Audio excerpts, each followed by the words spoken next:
Hey, Traveler. Paimon. Oh, Paimon knows that voice!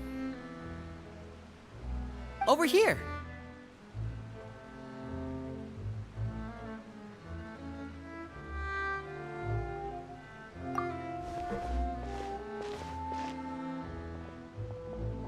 To borrow one of the more popular turns of phrase at the moment, this appears to be quite the fated reunion. Running into you two out of the blue like this has really made my day. I certainly wasn't expecting it. You can say that again. What brings you to Poisson? Wait, Paimon's got it! You must be here for one of your magic shows, right? Actually, we've run into a bit of trouble on the home front, so Father arranged for us to stay in Poisson for the time being. Oh, are Lynette and Fremine here too? Yep, along with most of the other members of the House of the Hearth. You may have noticed Poisson seems a bit more crowded than usual. So you're saying nearly the entire organization has moved to Poisson? Sounds like you've run into way more than just a bit of trouble. What's really going on? Well... Since the two of you are so curious, perhaps I can fill in the gaps. You scared Paimon half to death! Father, you're here. You know... on second thought, maybe we don't need to know? It's all probably super confidential House of the Hearth stuff, right? We totally weren't trying to pry or anything. No need to be nervous. I could sense your genuine concern from your conversation just now. Of course, I can also understand your confusion. Sending so many Fatui here to Poisson, it's only natural that some might suspect an ulterior motive to be involved. I understand.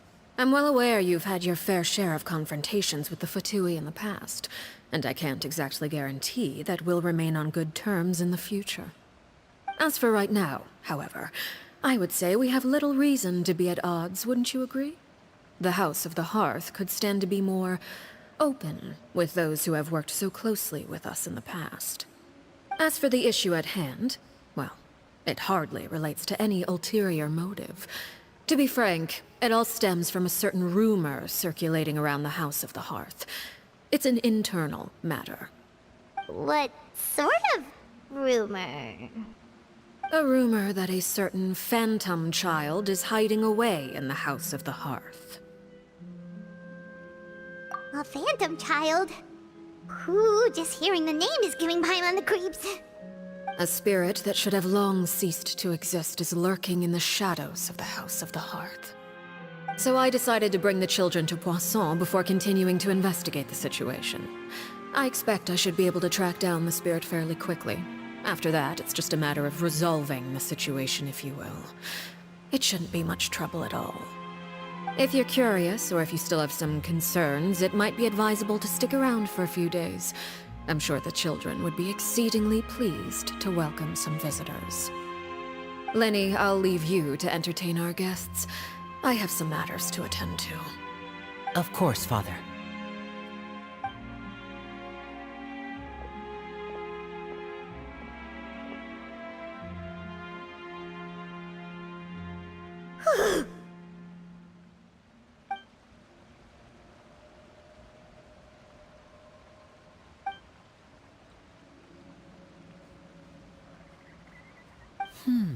It has long been a dream of mine to invite you to our home and introduce you to my other siblings. You're quite well known in the organization already. A lot of people have been talking about you, especially after everything with the prophecy. If you're willing, why don't you stay a while and have a little chat with us? Alright. We don't have anything else to do right now anyway. But let's be clear, we're just gonna be there as guests, okay? Don't get any funny... Oh, wait a second. For your guests, that probably means we'll be treated to lots of yummy food, right? Of course. During our stay in Poisson, we've been helping out the locals with some fishing. We bring in quite the bounty every day. In fact, today is the perfect chance for me to show you what I can do in the kitchen. Let's go. I'll take you to where we're staying.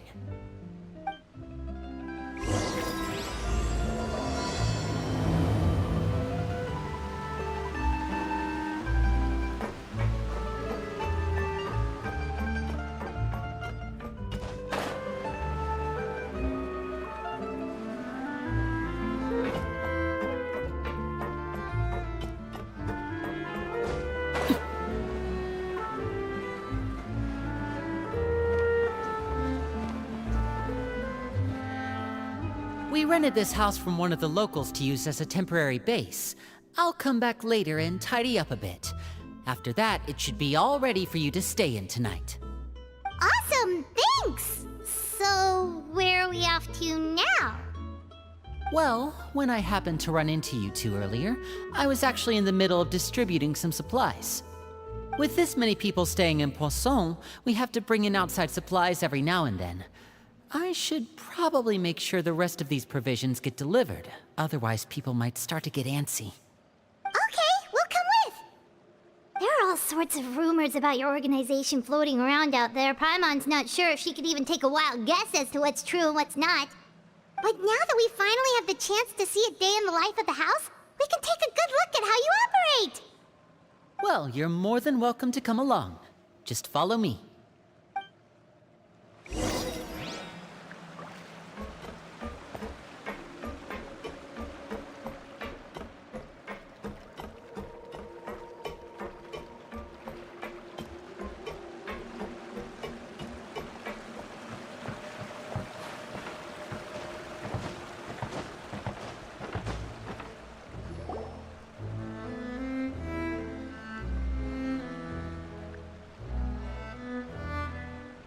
Linny!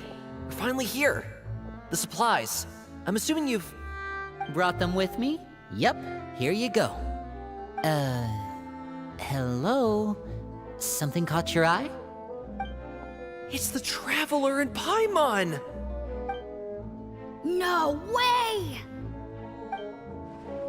Come here, everyone! Hurry! The Traveler and Paimon are here!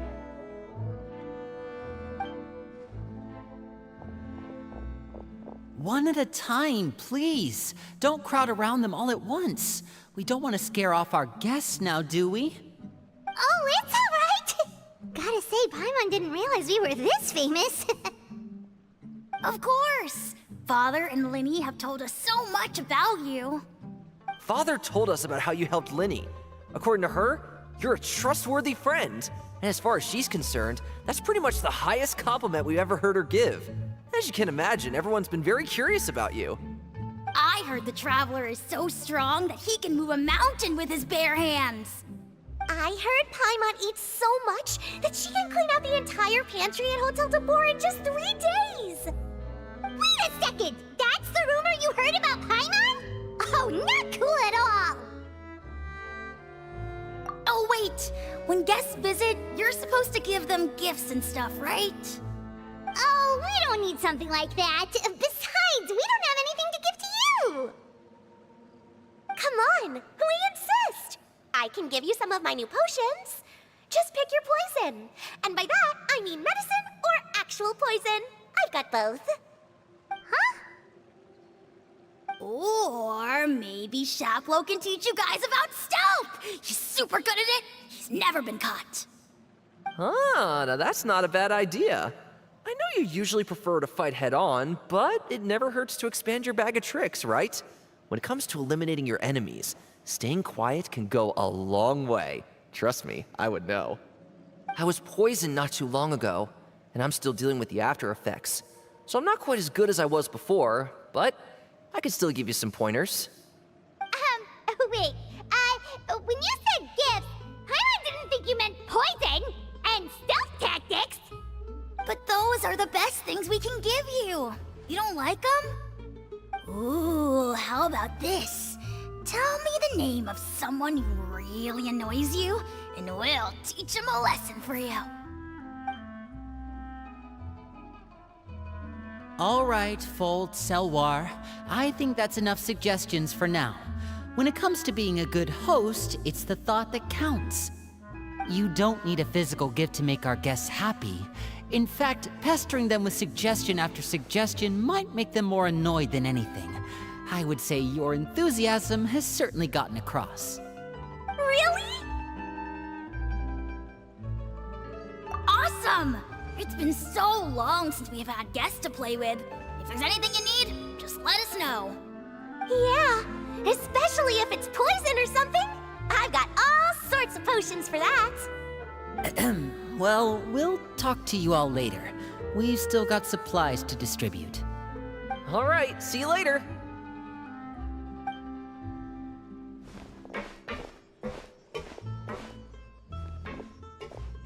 Bye!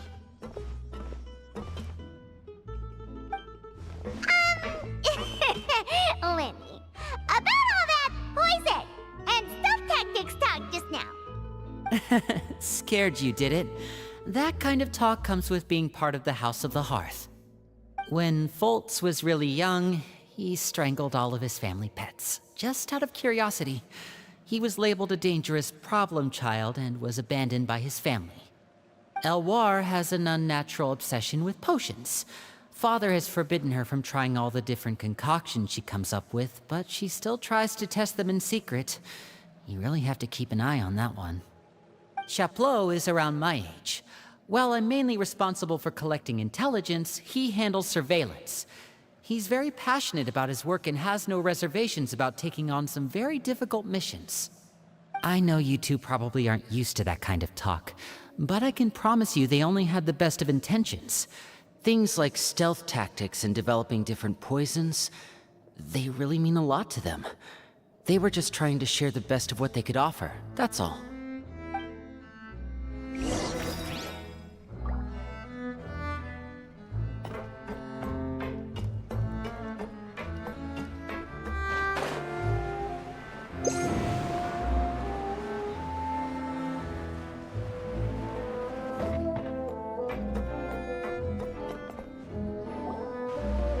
Filio, supplies are here. Thanks. And who are these two? Outsiders? Allow me to introduce you. This is the Traveler and Paimon. Oh, you're the famous duo I've been hearing so much about. It's nice to meet you. I heard you've traveled to all sorts of places. Is that true? Of course! We're making our way all across to that! Oh, good for you. You must be pretty familiar with Fontaine by now, then. Have you seen the new opera that started running recently? I think it's called... The 4,000 Thieves? Oh, this is the first we've heard of it. It seems like it's going to be fantastic. From what I've been able to tell from the posters, anyway. You should... Oh, and there's The Blind Maiden, too. That one is supposed to have audience interaction. Seems pretty interesting. After this mission is over, think I'll go get a manicure. Oh, maybe I should dye my hair. Wonder how much it'll cost. Is it just Paimon, or do these two seem much easier to get along with than the others? Looks like the House of the Hearth has some normal members after all. I heard that. Oh! Oops. I'm guessing you're referring to Foltz and the others? Yeah, we're definitely not all like them. I bet those crazies are practically foaming at the mouth right now. I'm sure they just can't wait to get back to Snezhnaya to carry out the plan. That's enough, Filial. Don't talk about family members behind their back, right? Whatever. Let's go. Guess this is goodbye then. If you ever have some time, we should go see the opera together.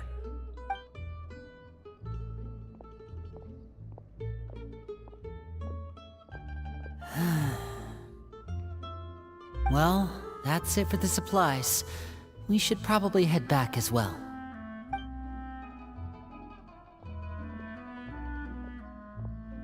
Well, they didn't seem too happy with each other. Seems like there could be something more going on here. You're right. We're only here as guests after all. Oh, Linny's getting super far ahead. Come on, let's catch up.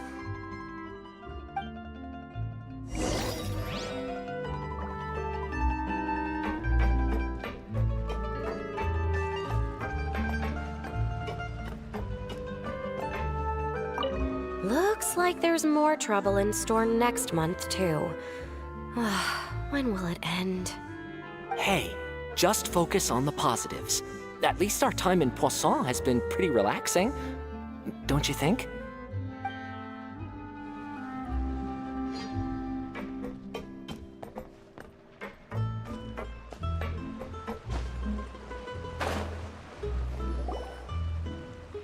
So, what do you think of the members you've met so far? Well, Father is always encouraging us to be strong-willed and independent. So if there's one thing we've got, it's people who aren't afraid to speak their mind. Well, I should probably get cooking. Wanna join? Of course! Then let's head out and... Huh? Fremine? What are you doing here? Well, Fremine! Nice to see you again! you too. I heard you're here as guests of House of the Hearth. Welcome. We were just going to make some food. Why don't you come along? I could use some help in the kitchen, and I seem to remember you mentioning you wanted to make seafood soup for the traveler in Paimon. Seafood soup? Oh, Paimon's drooling already. Were you looking for something just now, Fremine? Maybe I can help. It's nothing. I just wanted to see if there were any extra supplies. Yeah, we've got some left over. What do you need? Some food and water. And some clean cloth, if possible. No problem. Give me a second here. Food, water... Wait a minute. What do you need all of those for? You're not on any missions as far as I'm aware, and you were just going to come eat with us. So what's this all about? I thought I'd grab an extra portion because I get hungry at night. Could be because I'm growing, you know, and... Fremine, you remember what I told you? You're not like me. Your lying skills still need some work. Tell me what's going on. Is it really bad enough that you have to keep it from your own brother? Maybe it'll be better if we gave them some space.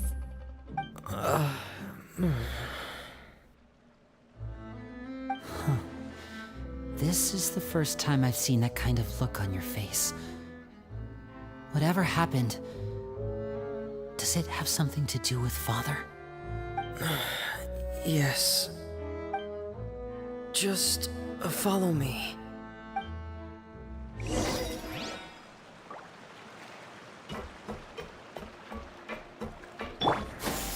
Skyward! Scatter!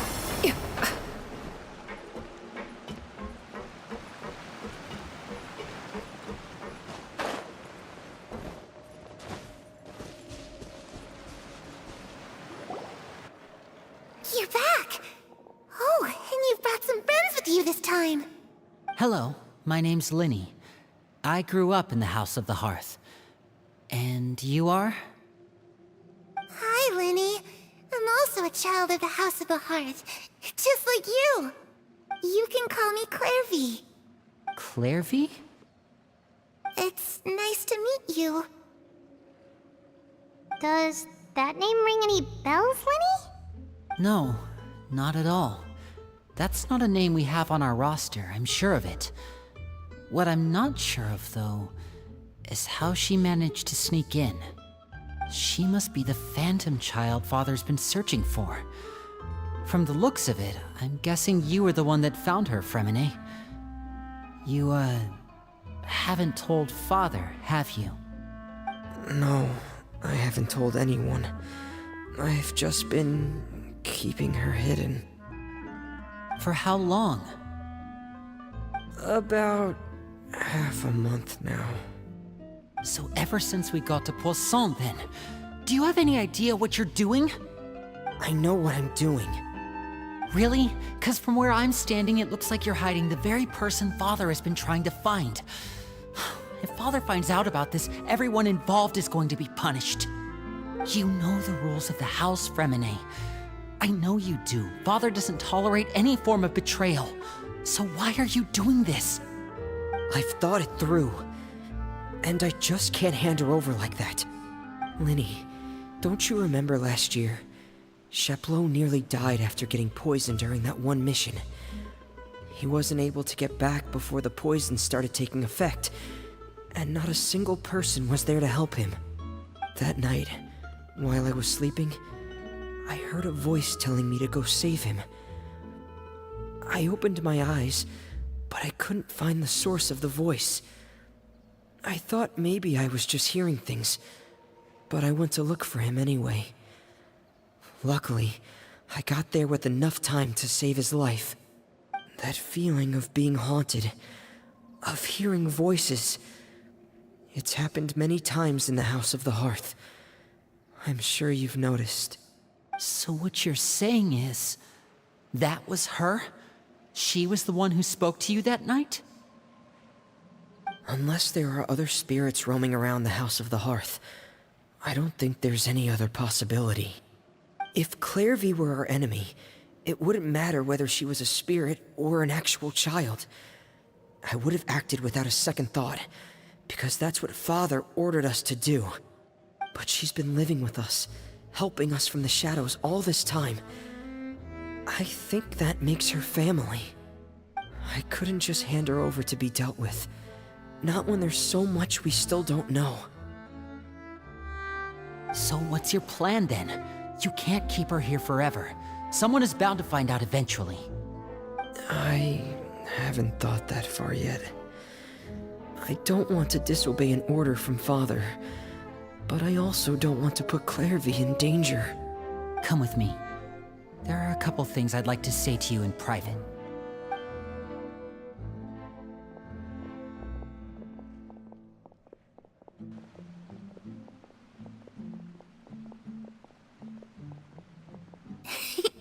Those two sure care a lot about each other.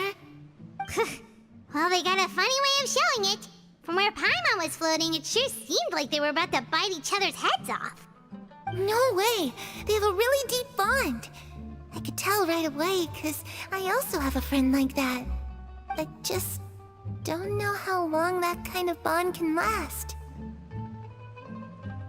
The darkness in the house runs deeper than you can imagine. No one can get out alive. I'm sorry, Linny. I really didn't mean to drag anyone else into this. Oh really? You didn't mean to? 'Cause I for one wish you did. Huh?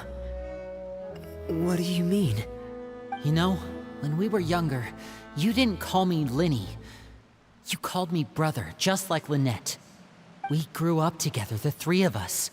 We were all orphans, all rescued by father. Of all the siblings in the House of the Hearth, I think our bond was the closest.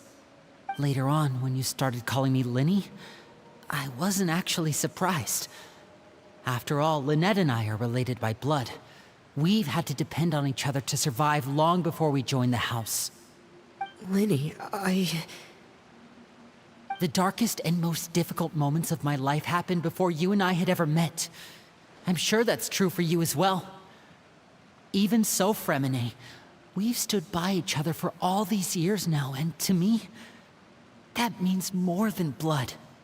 You and Lynette are the most important people in my life. No one can replace you. So I won't let you face anything alone. Not if I can help it. Oh, looks like things are getting kinda heated between Linny and Fremine. Maybe we should go check on them. Oh, it's raining. I should put my clothes away.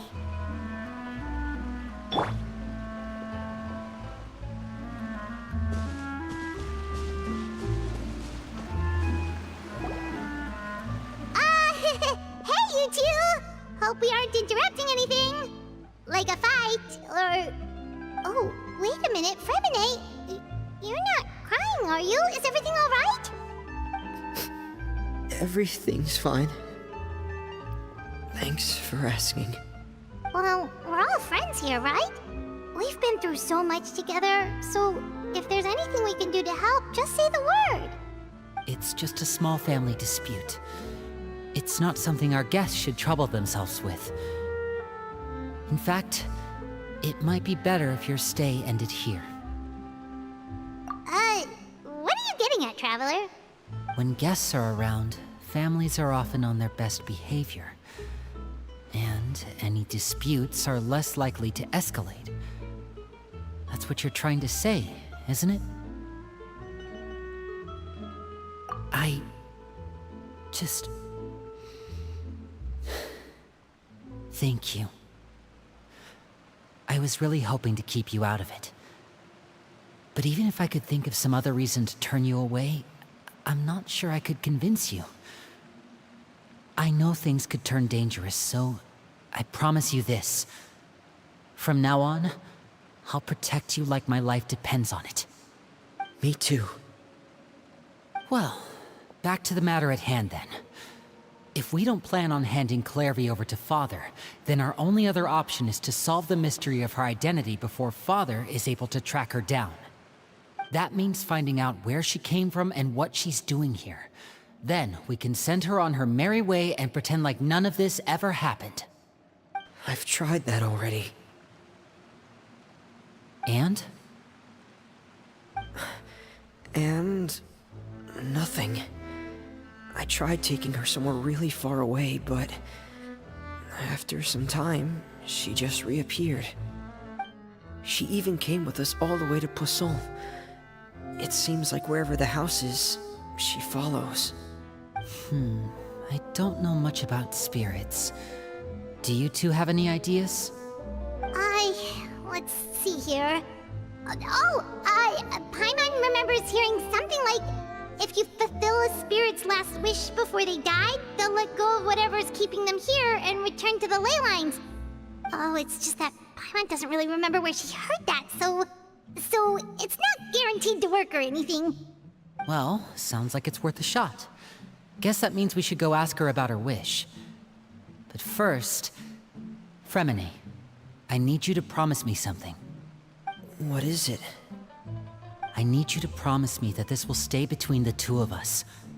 We're the masterminds behind this whole thing. No one else gets involved. Can you do that for me? Of course. I promise. All right. Then let's seal the promise just like when we were kids. Fist bump on 3. Ready? 1, 2, 3. I swear.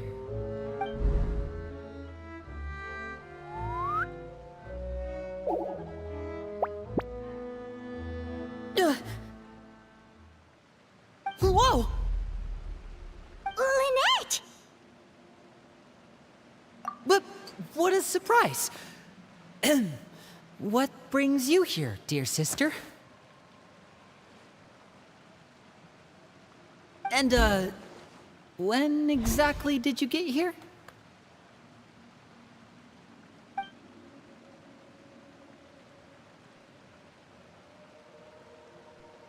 You're an idiot, brother. And you too, Fremine.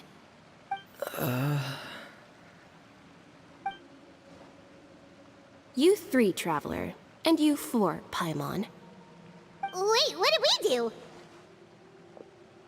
I've seen Clairvy around the House of the Hearth before. I hadn't seen her in Poisson, so I figured she must not have come with us. But it turns out, you were just hiding her. I heard you talking about your plan.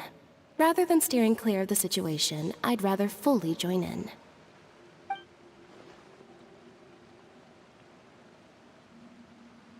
If you don't agree, I'll have no choice but to report everything back to Father. Simple as that. You're not giving us much wiggle room here, Lynette. Well, I guess we're all in this together then. After we talk to Clairvy, we'll figure out our next move. There's no time to lose. Let's go.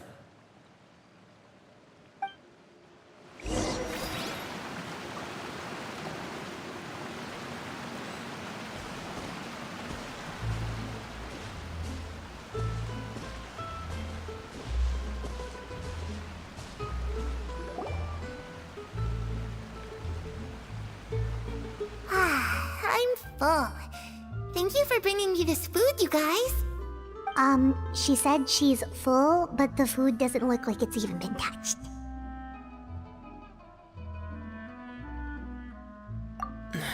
That's right. Based on what I've been able to observe, it doesn't seem like Clairvy can interact with the physical world at all. Still, when she's presented with food, she'll always linger around it for a good little while. Maybe, in her mind, she really is eating those things. Does she know that she has already passed away? I've tried to ask her, but she didn't answer.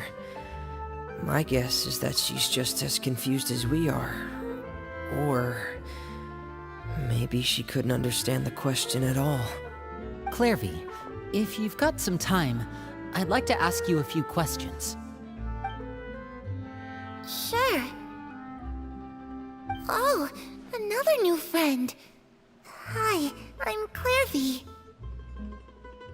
Hello. Clairvy, how did you join the House of the Hearth? Huh? Isn't it the same for everybody? The knave brings you here and then you can't leave. It's just that your name, it's not on the roster. And I've never seen you before. The roster?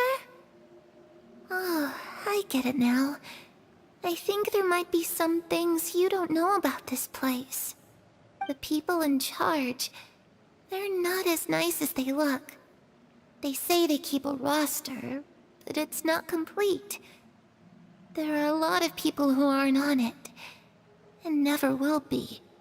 In this house, some people are family, and other people are just test subjects. Those kinds of people aren't ever going to get a place on the roster, unless it's the roster of people who've been executed. Wait, does that mean the knave... She... Is there anyone that can vouch for you? Perry, she's my best friend. She's the only one I trust in this place. Have either of you heard of that name before? No. Me neither.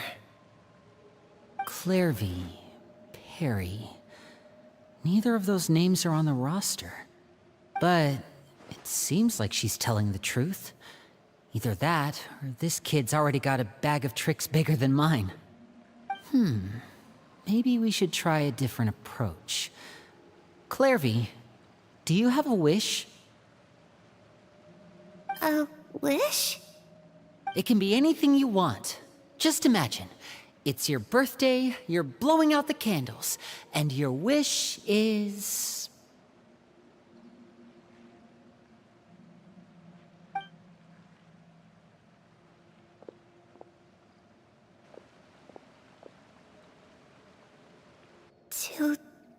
To go outside, where the sun can find me. That's it? Well, that sounds easy enough. The darkness in the house runs deeper than you can imagine. No one can get out alive.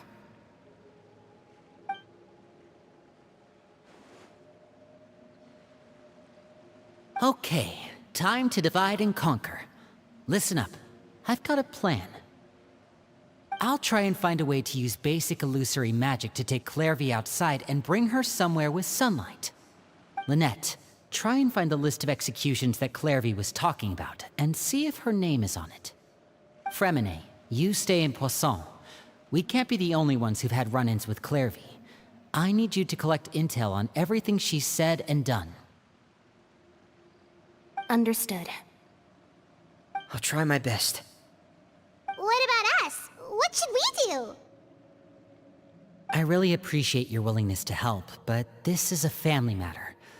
I don't want to drag you in too deep. It's too risky. Let me think. Since Father considers you to be guests, maybe you could stick by her side for a little while. You don't need to do anything except keep up some nice, casual conversation. Ah, Paimon gets it. You want us to distract her. I'll give you a magic bird. If Father suspects something, all you need to do is release it when she's not looking, and it'll alert me that something's wrong. Of course, that's only as a last resort. If Father doesn't seem to notice us, there's no need to make contact. We'll reconvene here tonight after all's said and done. If the worst-case scenario happens and we're discovered, just tell Father everything. We're not going to let our guests get punished for our own actions. That's where we draw the line. You too. Okay, this is where we part. Father should be at the beach nearby.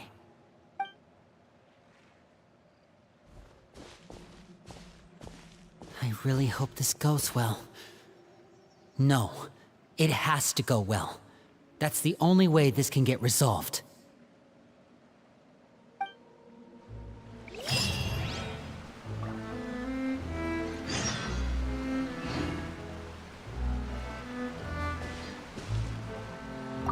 Clairvy, I'd like to take you somewhere. Is that okay with you? Sure. Where are we going?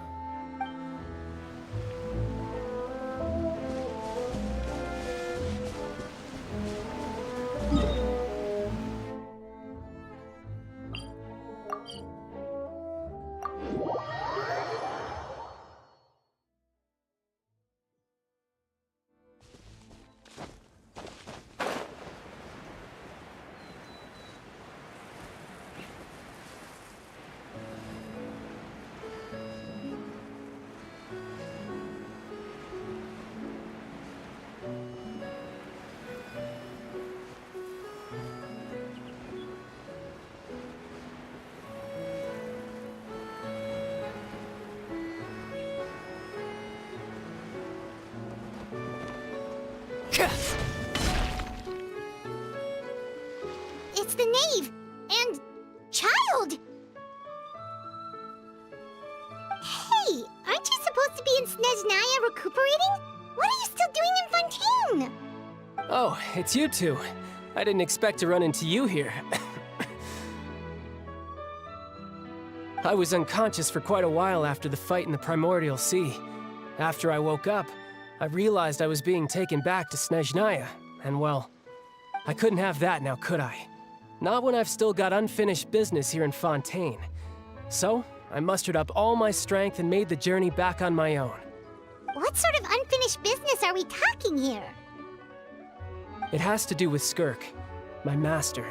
I really wanted to meet up with her, but by the time I got back, she had already left. I still have so many questions for her.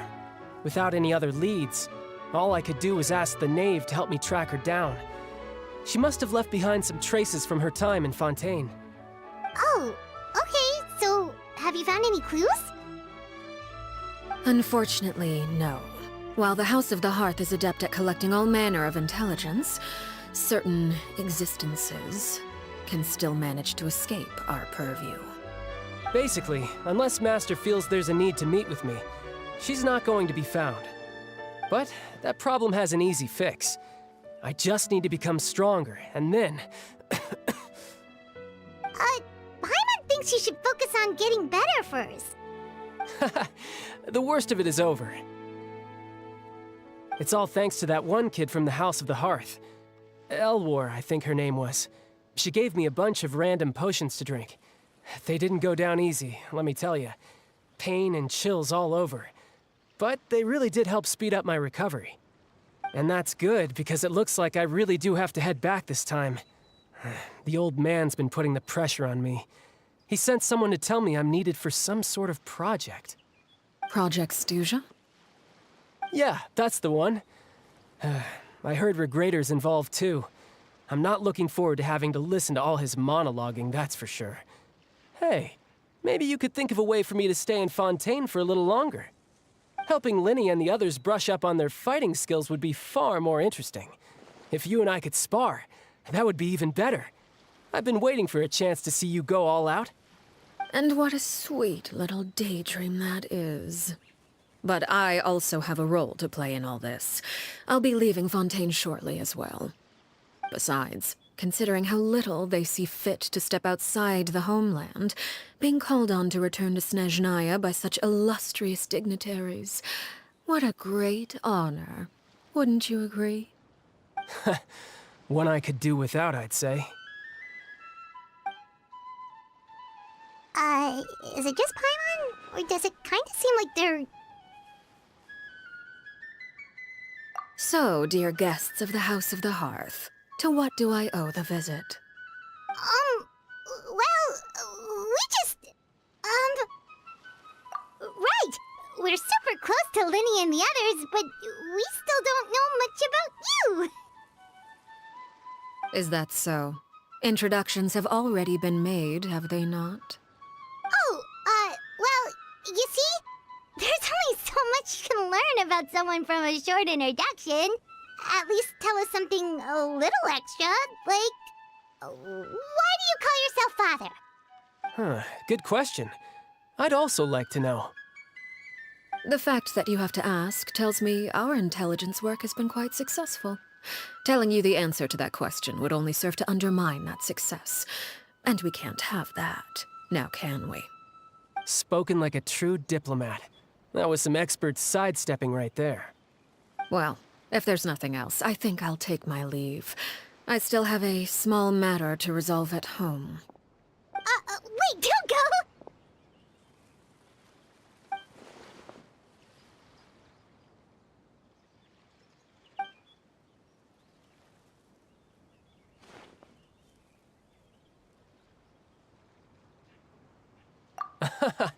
I'd also like to hear the answer to this. I've met some of the members of your organization, and they all seemed like really good kids. They actually reminded me of Tonya and Tusser. Which, by the way, if you ever betray them, I'm just letting you know, I won't let you off easy. And why would I betray them? Well, you've already betrayed the House of the Hearth once, haven't you? At least, that's what I heard.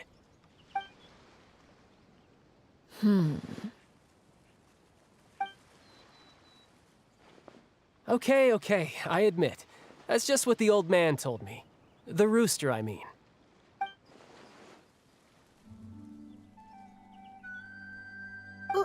Wait, did you really do something bad to those kids? Never mind what I've done. I'm more curious as to what the mighty rooster had to say. Care to enlighten me? Ah, well, nothing much. Just some stuff about you taking out many other members of the House of the Hearth, and even going so far to attack your own family. I see. Oh, based on your reaction, I'm guessing it's all a bunch of lies. Hardly.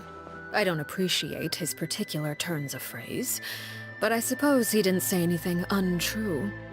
Although, it would be more accurate to say that there is a certain level of prejudice involved, but I don't intend to clear that up just yet. Prejudice has a funny way of concealing the real truth behind certain things, an attribute that I find to be quite advantageous. Call yourself a Fontainian, for example, and people will assume all sorts of things, when the real truth is that this is simply the land where I was raised. Huh? You're not actually from Fontaine? But then why did you try to help out with the prophecy and everything? I was trying to protect the children born in Fontaine. Claiming that I myself was a Fontainian simply made it easier to operate.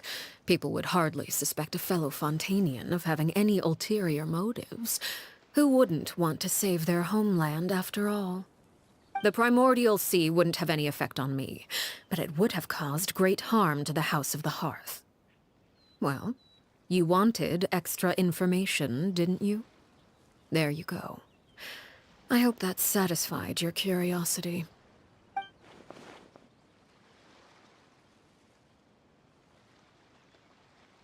So, you stayed in Fontaine for the kids. I guess I was wrong to believe you'd betray them. Apologies. Looks like I was holding on to some prejudices myself. Good. Like I said, I like it when others have misconceptions of me. Actually, while I was recuperating at the House of the Hearth, there was something else that really caught my attention. I heard that members always resolve disputes and arguments with a friendly spar, and the loser has to back down.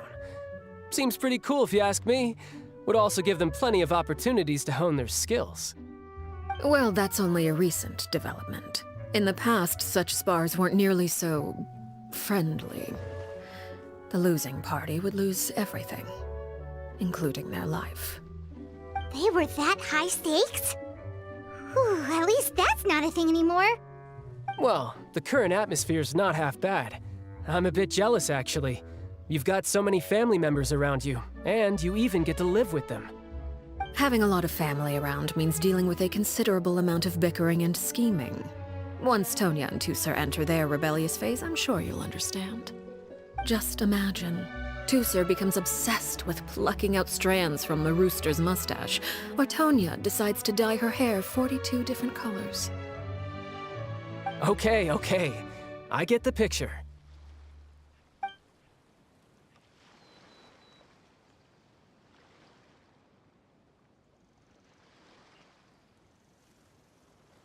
Well, would you look at the time? I should probably get going.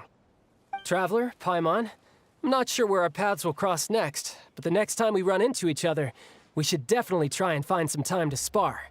Again, maybe this is a conversation we can have when you look less like you're gonna keel over. All right. Well, thanks for everything, Arлекино.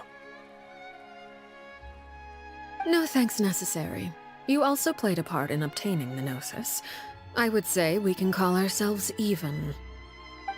I like the sound of that. Well, I'm off. See you all some other time. We should probably get going too. Do you want to head back with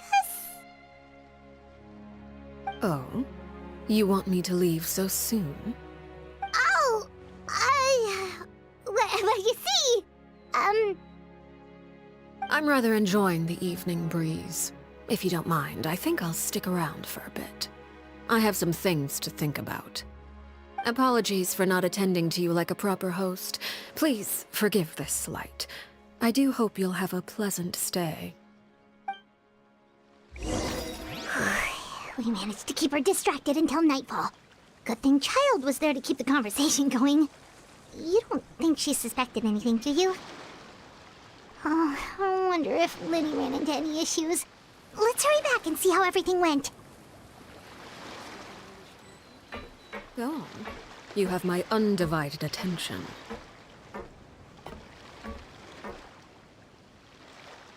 Oh? You decided to stay a little longer? Let's take in the ocean view together, then.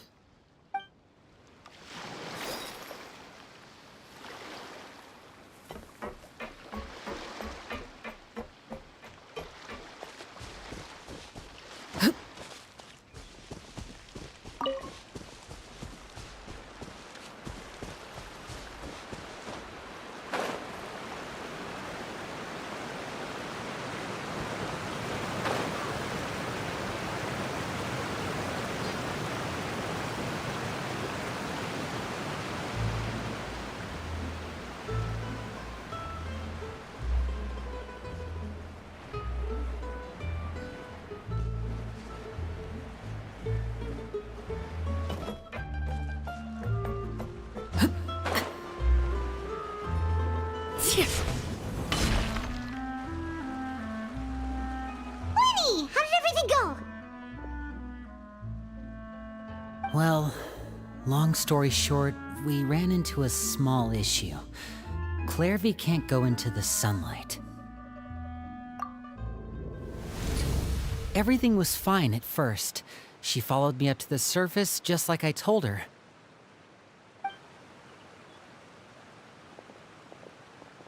But as I led her out of the shadows and into the sunlight, she vanished. I turned around and there she was, standing at the edge of the shadows, silently watching me. Huh. Maybe she's afraid of sunlight, or... No, it wouldn't be her wish if that were the case. Well, we could always try pushing her into it. Oh, true. I've pretty much tried it all already. Nothing worked. Eventually, the sun went down, so all I could do was bring her back here. How did it go with you, Lynette? Good. I've got the list. It's right here. Really? Well, what are we waiting for? Let's take a look!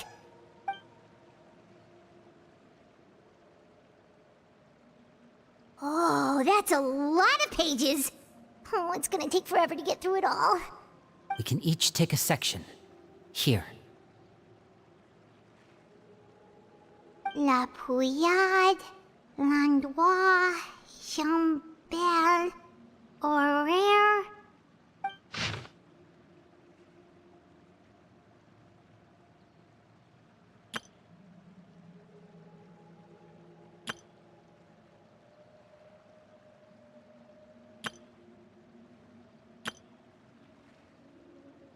Oh, yikes. That Horaire guy has a huge scar on his face. He's kinda giving Paimon the creeps. Ah, I've met him before. The scar is from an injury he received during a mission. I still remember him joking with me about it. He said any future lover would take one look at him and then lose all interest. Did he say anything else? Well, I asked if there was someone he was interested in. He said no, and that's where our conversation ended. It was only later that I learned he really did have someone he liked. He risked everything to escape so he could be with her, but it didn't work. One day, Father asked to see him, and, well, I never saw him again after that.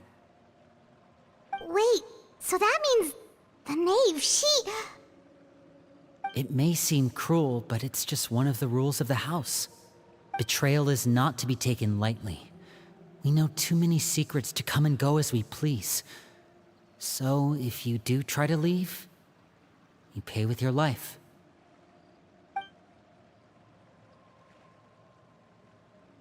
Her name's not here, huh? Well, that's not too surprising. It doesn't seem like this list is complete.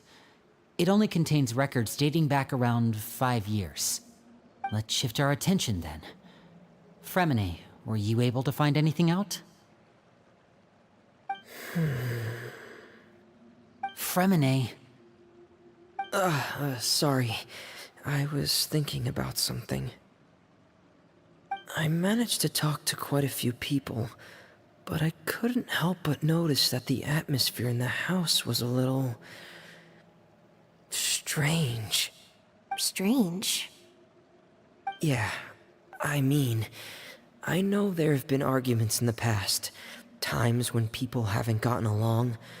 Chaplot and Filiol are a good example of that. Oh, those are two of the people that we met while delivering supplies. Paimon can see how they might not get along. They had very different vibes, and their, interests seem to be pretty different as well. That's to be expected, actually. Father brought us all here, shared her knowledge with us, taught us how to fight. That's one thing we all share. But that's also where the similarities end. Not all of us feel the same desire to stay here. As members of the House of the Hearth, we're also considered part of the Fatui. And to a lot of people, that's an identity they never asked for. Certain members get older and realize they want something else for themselves. But considering the rules of the house, most people would never say that out loud. People like Chaplot and Foltz are loyal to Father and her vision. They're proud to be part of the Fatui. Filial and Nantoy, on the other hand, well, they aren't quite as enthusiastic. These kinds of conflicts have always been there. It's not like Father is in the dark about any of this. Well, that's true. But it just feels like things have gotten worse lately. Filial and the others, it seemed like they were meeting in secret to talk about something. I can't say for sure, but I think they've met Clairvy. You think she's been inciting them to act out? No, not exactly. But I wouldn't be surprised if she said something to them about the darkness in the house and how deep it runs. She's told me about it before. Experiments being run on children. People being used as pawns on the battlefield without so much as the strength to survive. And they just believed all that? Without any evidence? Clairvy's words probably gave them the excuse they were looking for. Whether they actually believe them to be true is secondary. This is all because of Project Stuja, isn't it? Whoa. Hold on a second. What's this Project Stuja all about, huh? This is the second time it's come up now. Sorry, but I'm not sure of the details either. I only know what Father has told us, which is that it's something the Rooster and Regrator have been working on together. Apparently, it has to do with the Fatui's strategic plan for the future. Because the House of the Hearth was so successful in obtaining the Gnosis, we now have the honor of playing a key role in Project Stuja. Wait, but isn't that a good thing? Key role is just another way of saying dangerous role. To us, the whole thing is an inconvenience. Father thinks so too, but she's in no position to refuse. Their plan isn't exactly unreasonable, and they've been funneling the house a lot of funding. It's just that we'll lose a lot of members in the process. Participating in the plan, it's an honor in name only. What they're really trying to do is subdue us. The existence of an intelligence organization outside their control makes them feel uneasy.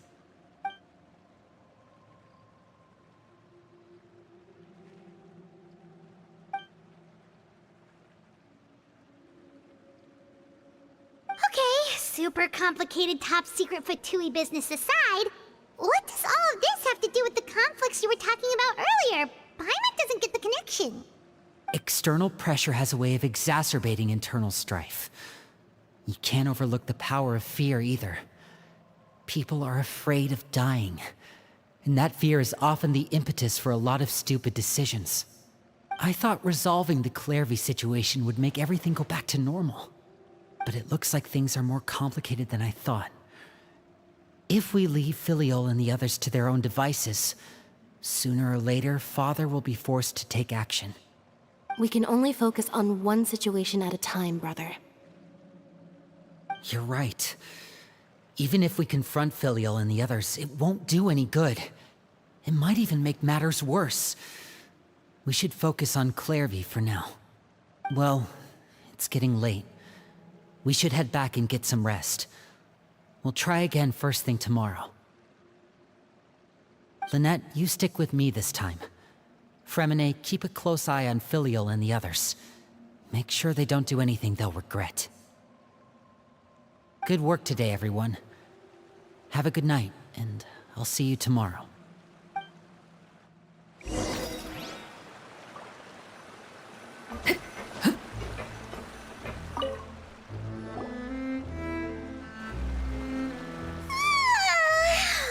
I'm always looking forward to an early night, but she can't sleep at all. Hey, you don't think the knave will be too angry with Linny and everyone if she finds out about all this, do you? She's even scary when she smiles. If she were to actually get angry...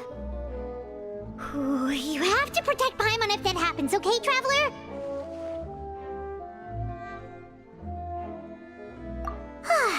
Trust is effort, Traveler. Look!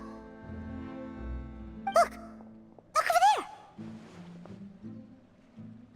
Quick! Let's catch up with her before anyone sees!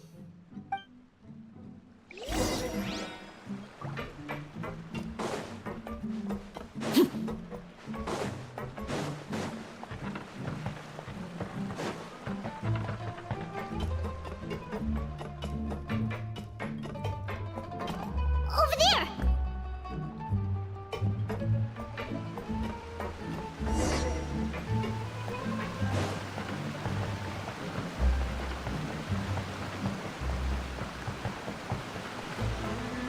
Oh, where is she going?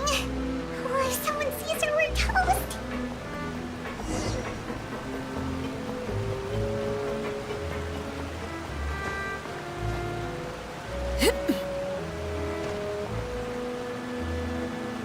Yeah, got her!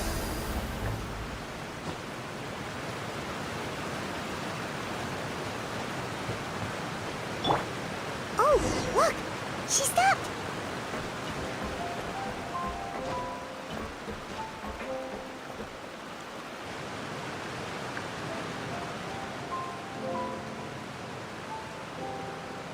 Clairvy! Shh! I opened the window while no one was looking. Look how pretty the outside is.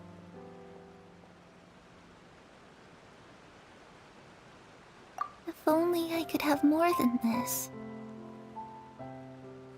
You probably think I'm being silly, huh? All this hopeless resisting?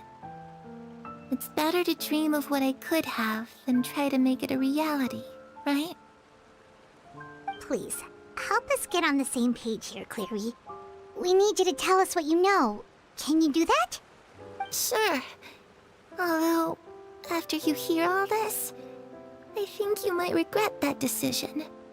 Everyone in this family is nothing more than a tool. Something to be used and exploited. We're all expendable.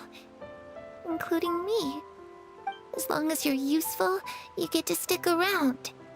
Lose your value, and you're handed over to the doctor, experimented on, and given a fate worse than death. I've seen it happen again and again, and I've had enough. You're saying the knave did all that? It's just, that doesn't seem like something she would do.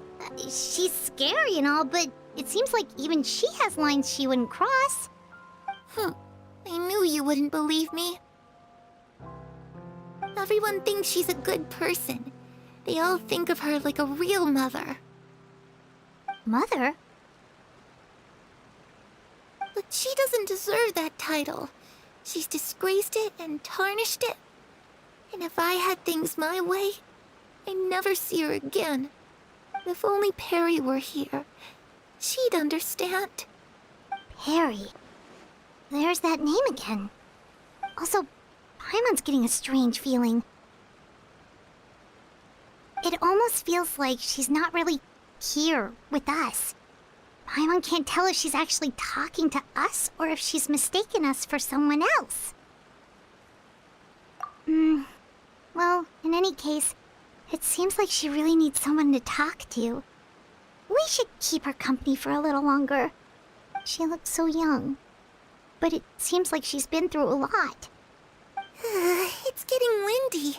I should close the window. Ooh, look at the moon. Isn't it pretty? Hey, wanna hear a secret? I heard that if you look up at the night sky in Snezhnaya, you can see the aurora. It's supposed to be super pretty. Even prettier than the moon tonight. Perry and I promised each other that once we're older, we're gonna go see it together. But I can't find her. I'm worried she's also been... No, that wouldn't happen to her. She's special. Mother likes her a lot. We should really go talk to Mother, but we just fought. She doesn't want to see me, and I'm too scared to face her. What should I do?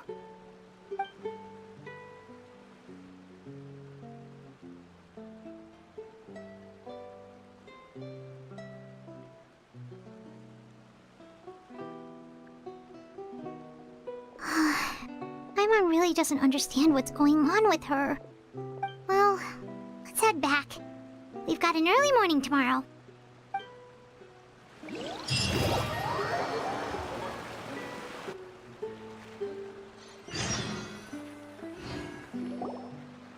All right, looks like we're all here. Let's go ahead with the plan. Oh?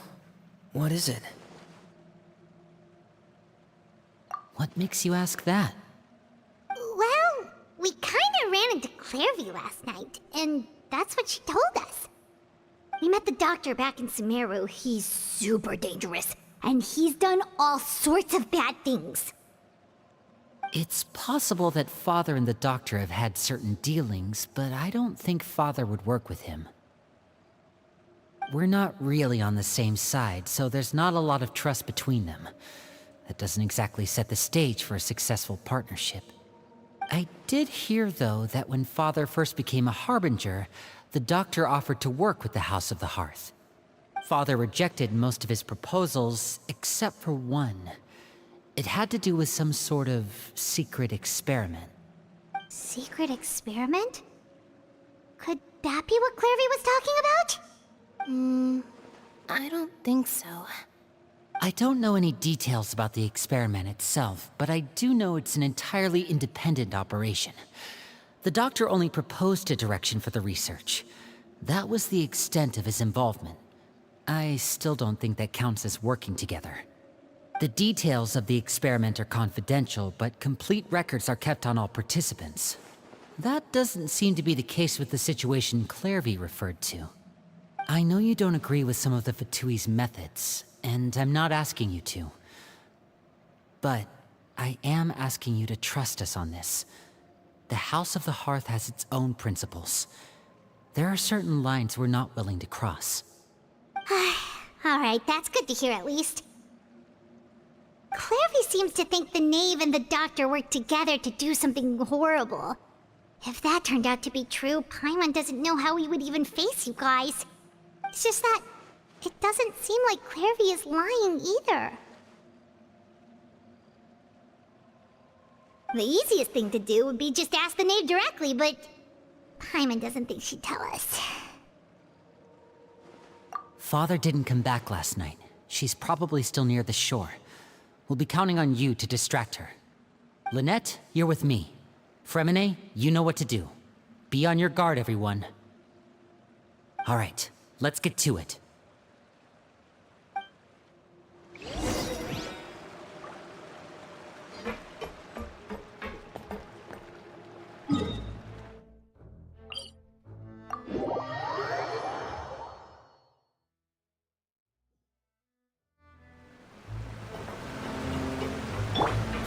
Skyward! Scatter!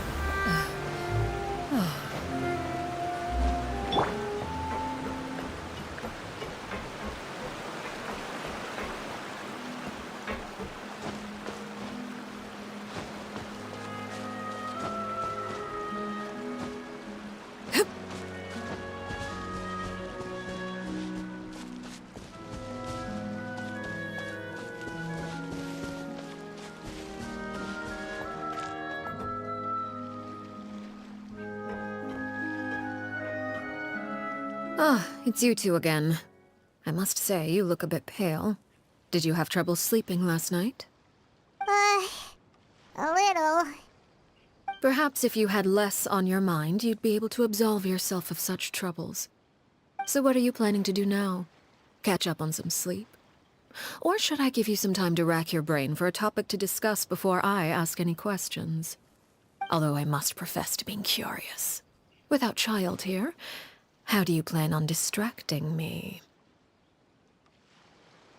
Us? Distract you? A good one.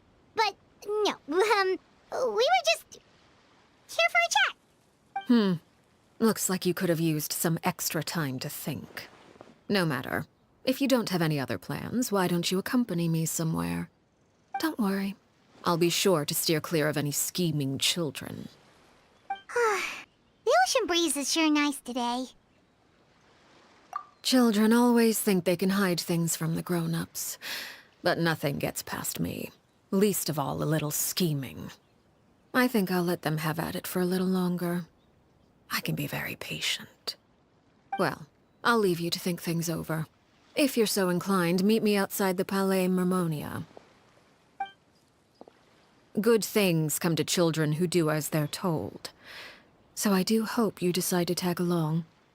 If only for your friends' sakes. What should we do?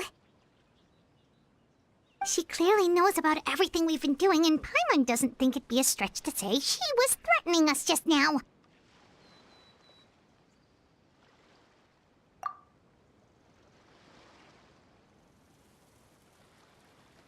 Oh, good idea. Hopefully he sees it in time. Well, we should probably head to the Palais Mermonia. Paimon doesn't want to find out what happens if we don't show up. Based on what the knave was saying just now, it sure didn't seem like it'd be anything good. Okay, then we probably shouldn't keep her waiting. It seems like Linny and the others are on thin ice, so let's do our best to not get them in any more trouble.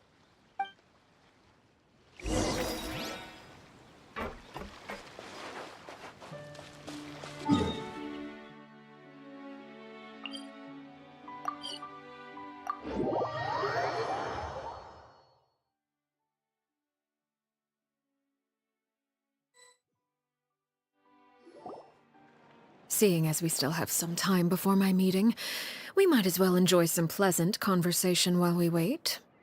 I'm glad to see you get along with my children. Being surrounded by good companions is necessary for a child's development. You're not planning on doing anything to them, are you? I assume you're referring to Linny, Lynette, and Fremine. Although, there's that situation with Filial and Nentoy as well. It appears quite a few people have been acting out lately. No matter. I'm not one to discriminate. All those who betray the house meet the same fate. There are no exceptions. Does that mean you're going to kill them? Oh, are you here to beg for their lives? I'm sorry to disappoint, but the rules of the house change for no one. In my organization, everyone is responsible for their own actions. But don't you care about them at all? They really respect you. They even call you father. You must feel something for them. Any organization in which feelings come before principles is one destined for ruin. The House of the Hearth is hardly an exception. You could say our principles are more stringent than most. Perhaps I can offer you this consolation at least. As our guests, you two will not be held accountable along with them. I would imagine Linny, Lynette, and Fremine will be able to keep their lives. As for Filial, Nentoy, and the others, I'm afraid there's little I can do. But that's awful. Ah, you seem concerned. Out of consideration for my guests, I suppose I could turn a blind eye for a little longer. If Linny and the others manage to dispose of Claire V in the meantime, all evidence of their wrongdoing will be lost. In that case, I could hardly punish them for something I couldn't prove. If their efforts are unsuccessful, on the other hand, all will be held accountable. And the punishment will be severe.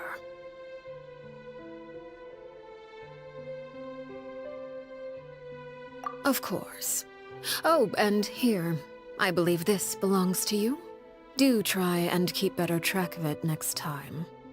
It takes a considerable amount of time to train a bird like this. It would be such a pity if you were to lose it. Permanently. Wait, where did you get that? Well, I'm afraid that's all the time we have to chat. Now, for the matter at hand. I asked you to meet me here because I have business at the Palais Mermonia.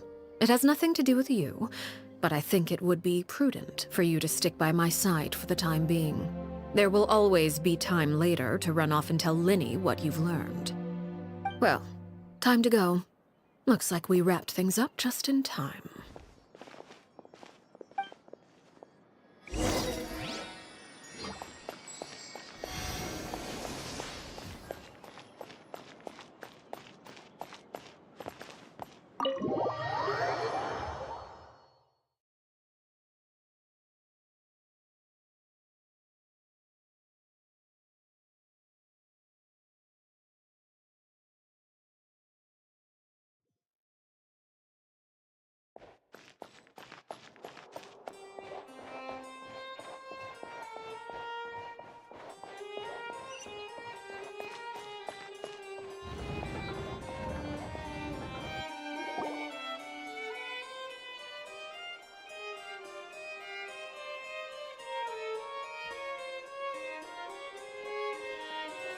It's been a while, Monsieur Neuvillette. I must say, I wasn't expecting my meeting request to be approved quite so quickly. The Palais Mermonia operates with an efficiency worthy of admiration. It is only right that an esteemed diplomat such as yourself should be afforded the proper level of respect.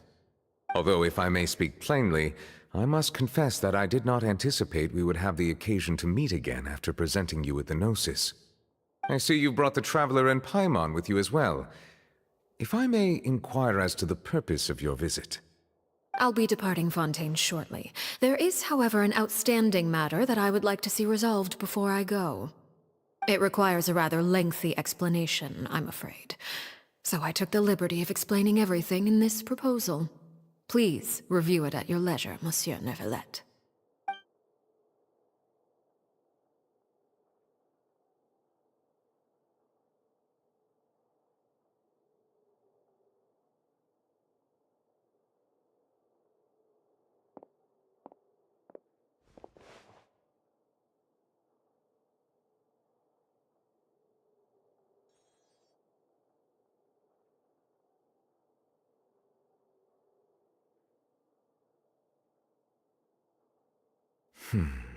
I understand your request.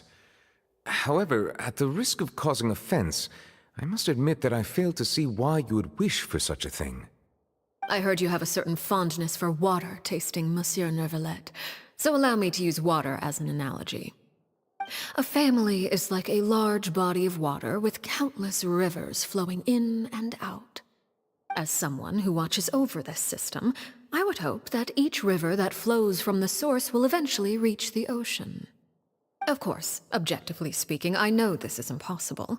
Most of the rivers will dry up along the way, disappearing into the ground and leaving nothing but a barren riverbed behind.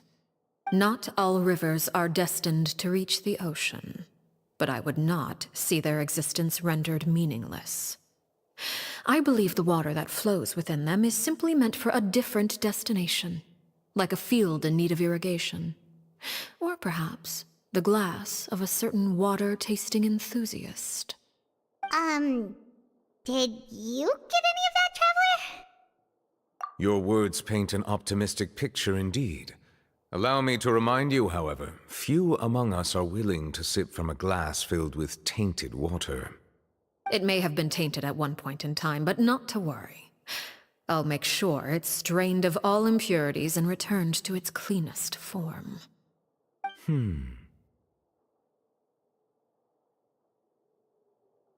I seem to recall there being a transactional aspect to your proposal. Perhaps you could expound on that?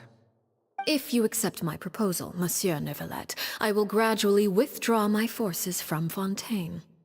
And, unless absolutely necessary, I will no longer carry out any special missions within Fontaine. I presume I can take your words to mean that, in the future, cases similar to the Tartuffe assassination will cease to cross my desk? Tartuffe? Ah, that thief who embezzled funds from all those charities, you mean? My deepest condolences to his family, but without any evidence, I cannot imagine how the House of the Hearth might have been involved in his passing. Of course, if you accept my proposal, Monsieur Neuvillette, I'm sure certain measures could be taken to reduce the frequency of such troubles. You choose your words carefully indeed. In that case, I am inclined to accept your proposal. My thanks for your generosity, Monsieur Neuvillette. Well, with that settled, we should be going now. I took the liberty of bringing along 2 bottles of spring water from Snezhnaya for you to enjoy. I do hope I get the chance to hear your impressions. Perhaps at our next meeting, yes? Indeed. I trust you would not overlook your commitment in the meantime. All right, Traveler Paimon. Time to go.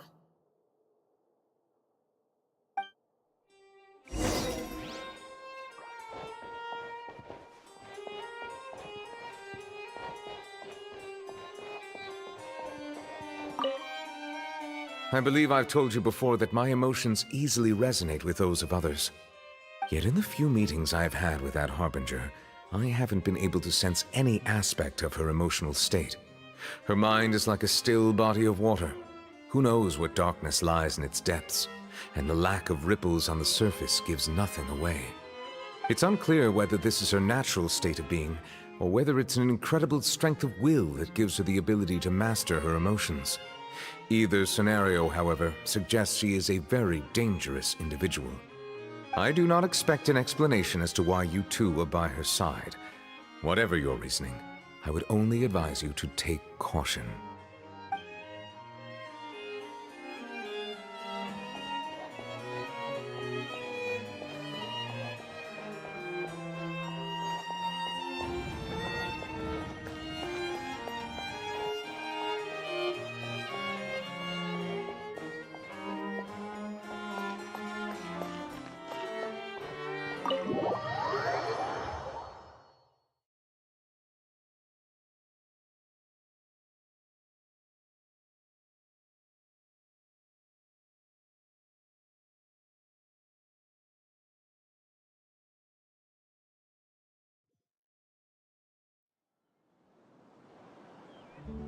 So, what exactly were you talking about back there?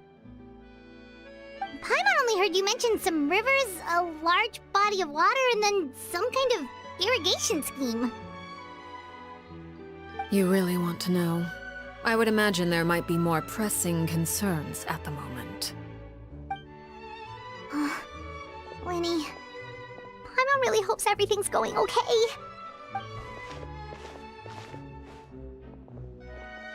Oh, Paimon recognizes that look. You've got your thinking cap on, don't you, Traveler?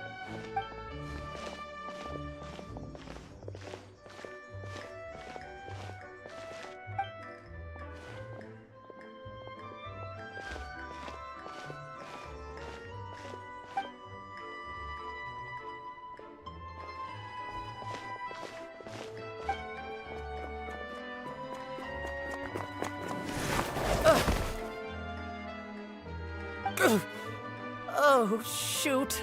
Are you alright? Oh, jeez. I'm so sorry. I was so focused on selling these papers, I wasn't looking where I was going. Well, let me make it up to you at least.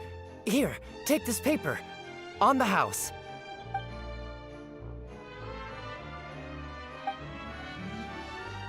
Oh, you don't have to give us anything. Please, I want to. It's not like I'm short on supply. All the extras will be useless come tomorrow anyway. It's my fault, really. I was just trying to bring home some extra mora for the family, but I bit off more than I can chew. I haven't had many takers today, so I'm still swimming in papers. What's going on here? Nothing much. I just ran into your friend here on accident. I should probably get going, actually, so... Hold on. Of course, I'm happy to compensate you with mora, it's just... I don't have any on me at the moment. I'll take 3 papers. Here. Your payment. Oh! Thank you for your patronage. May the Archons bless you with good fortune. If only I had the chance to run into such generous customers every day. I should probably just take on a smaller inventory though, right? I'm getting married soon, so sometimes it's hard to not get ahead of myself. Anyway, I should head out. Goodbye!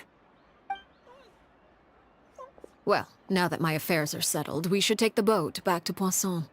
We've even acquired some light reading to enjoy along the way. Actually, why don't we stick around for a little longer? Paimon just realized how hungry she is. She can't head back to Poisson on an empty stomach.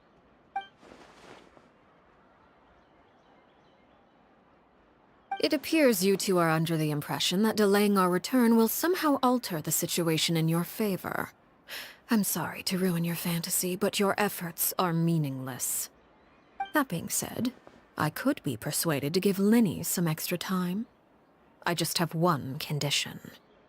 If you agree to my request, I'll even answer some of your questions. You're quite curious about Clairvy, are you not? And my relationship to her. Wait, why are you being so generous all of a sudden? You're not gonna ask us to do something bad, are you? You overestimate yourself. You don't have the talent for bad things. Then what can you possibly... The most important consideration in a negotiation is that both sides receive something they want. Demands and threats only get you so far. Wonderful. Here it is.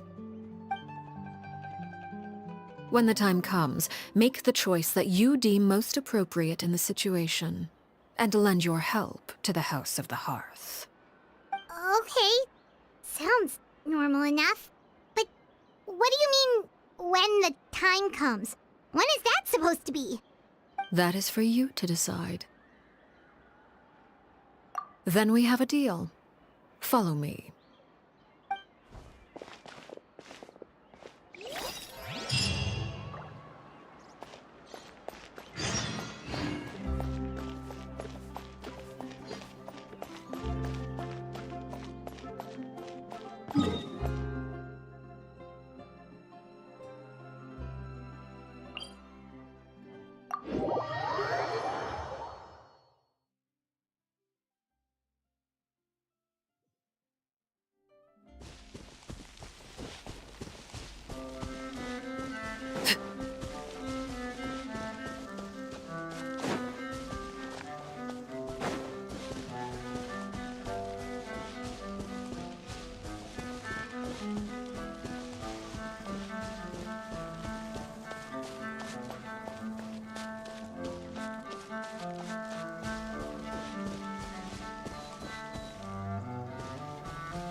What is this place? Somewhere long forgotten by everyone. It used to be a grand building. Now it's nothing more than a pile of rubble. No one comes here anymore, nor does anyone care about what once happened here. Although, this place does have something to do with the story I'm about to tell you. It was before I became a Harbinger, and before Linny and the others joined the House of the Hearth. Due to certain events, I first killed Clairvy and then her mother. And this is where it all happened. You were the one that killed Clairvy? Patience now. Allow me to explain Clairvy's side of the story first. I'll start from the beginning. Clairvy was 6 years old when she was brought by her mother, Crucibina, to live in the House of the Hearth. From the outside, it seemed like a fairy tale. A thriving family made up of kind adults and friendly children. Crucibina was the knave at that time, and the House of the Hearth was under her control. She was Clairvy's mother by blood, but she was also the mother to all the children in the house. Clairvy was happy here, for a time. But she quickly realized that being part of this family wasn't a fairy tale at all. It was a kind of purgatory. Purgatory? Exactly. The House of the Hearth takes in war orphans from all over Tevat. But as for how to raise them, that depends entirely on the person in charge. Crucibina came up with a novel idea. She would teach the children to fight, force them to duel each other, and then crown as the king of the house the child who proved themselves most worthy of inheriting her title. It's difficult to estimate the number of children who died or were maimed in the process. There's little I can say about the ones who died. The ones that emerged with permanent injuries, on the other hand, well, they still served a purpose.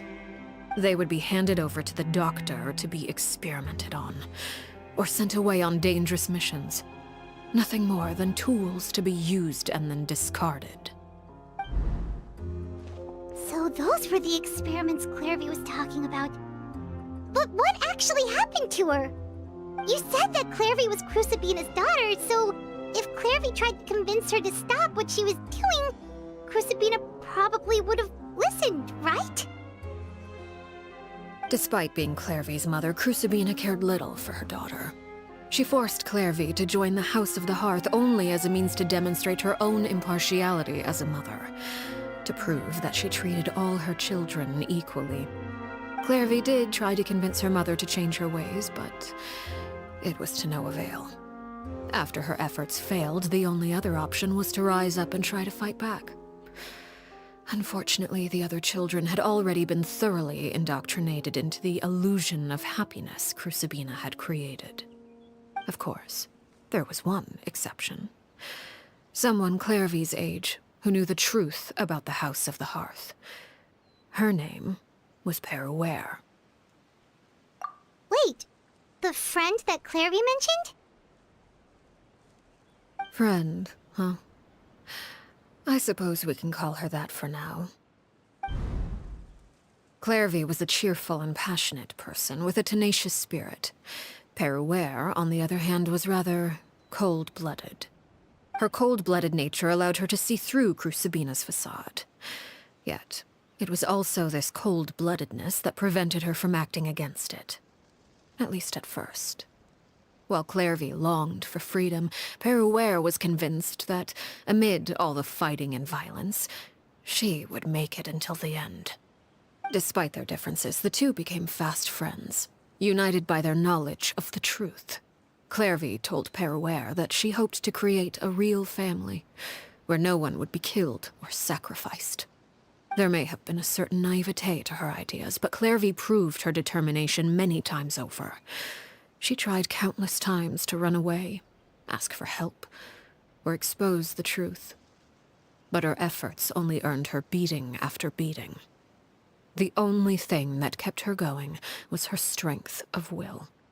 Even with her body racked with pain, she would still stand on her tiptoes and open the window at night. She and Peruere would look out at the moon together, a fierce longing for freedom shining in her eyes.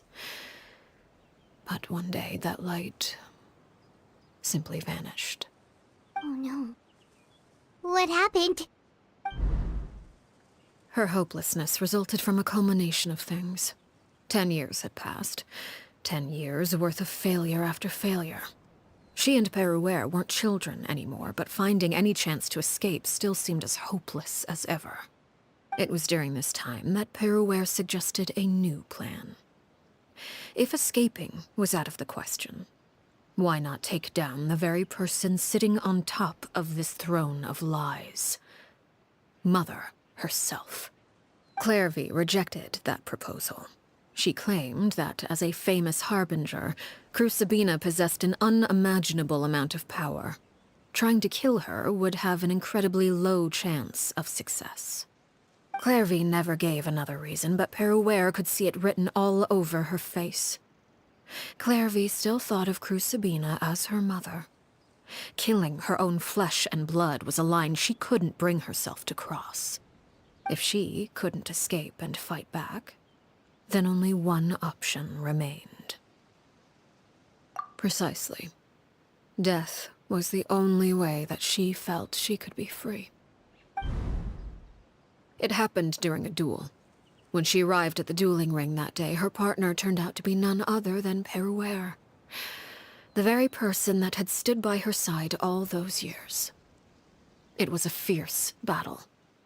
But ultimately, Clairvy decided to let Peruere end her life.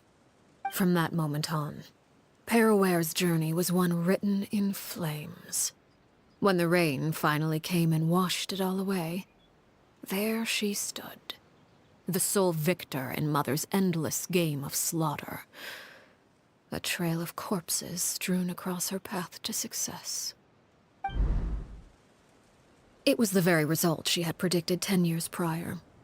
Even then, she believed she would make it until the end.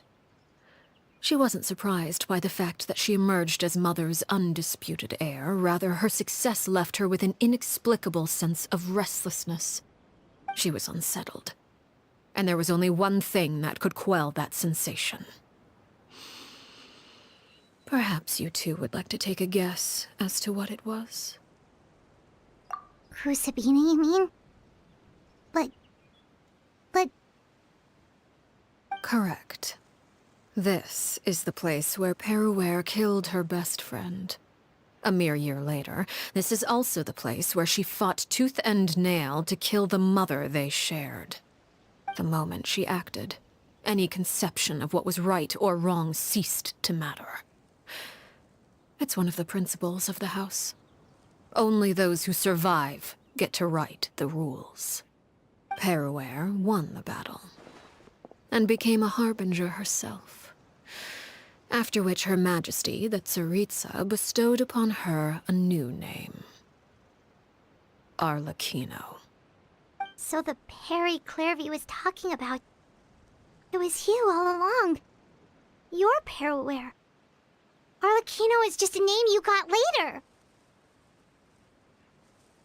I left that name behind long ago. I must say, hearing it now does bring back memories. After I defeated Crucibina, the moniker of Mother died with her. I chose to forego the title she called herself, and even chose to give up my own name. I rebuilt the House of the Hearth under a new identity. Not only as Arlecchino, but as father. And that is where the story ends. Any more questions? Yeah.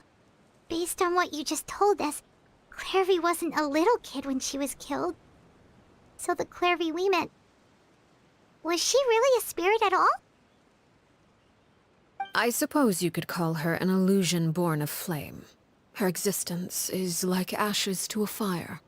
Something left over in the wake of blaze and ruin. You see, a certain power runs through my veins. It's not unlike a curse. My flames leave behind shadows of anything they consume. Of course, the chances of those shadows morphing into a sentient entity are exceedingly slim. Clairvy is a very special case. Clairvy died when she was 16 years old, but what emerged from the flames was her 6-year-old self. Her appearance wasn't the only thing affected. Most of her memories were lost to the blaze as well. Memory is a mysterious thing indeed. Losing a portion of your memories will alter your sense of self. Lose 10 years' worth, however, and it would be like living in the past. Like returning to a version of yourself that never grew up. No wonder Paimon got such a weird feeling when we were talking to her. Perhaps I should put it this way. Clairvy is someone trapped in time. It may seem like she exists with us in the present, but she truly lives in the confines of her own past. So if all of that is true, then you must have known about Clairvy for a long time. Indeed. She's a rather volatile and unstable entity. Sometimes she would look after the children. She's even saved some of their lives. But other times, she would hide from me and become obsessed with revealing the truth about the house to anyone who will listen. Shadows don't have the capacity to learn or grow. Any new information they encounter is quickly forgotten over time. Your attempts to expose Clairvy to sunlight. They failed, yes? The reason is actually quite simple. In Clairvy's mind, the house is impossible to escape, and it is this very perception that traps her there.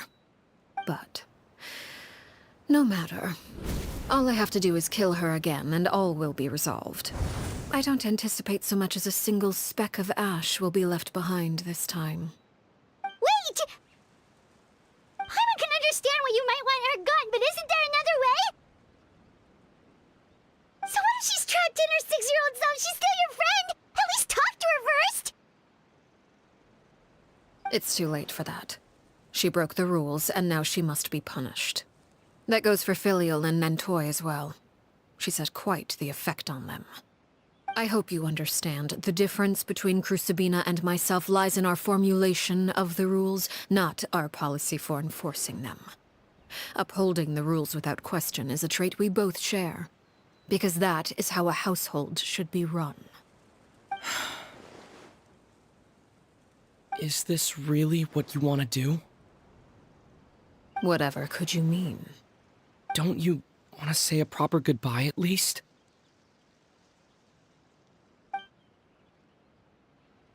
Whether as a killer or as a father, there are two things that must be avoided at all costs: anger and sorrow. Anger makes you impulsive. Sorrow causes you to waver. Well, it appears it's about time to proceed. Before we arrived, I told some of my well-behaved children to bring our troublemakers here by nightfall. I do believe I've kept my end of the deal. I give your friends quite a bit more time. As for what happens now, we'll just have to wait and see.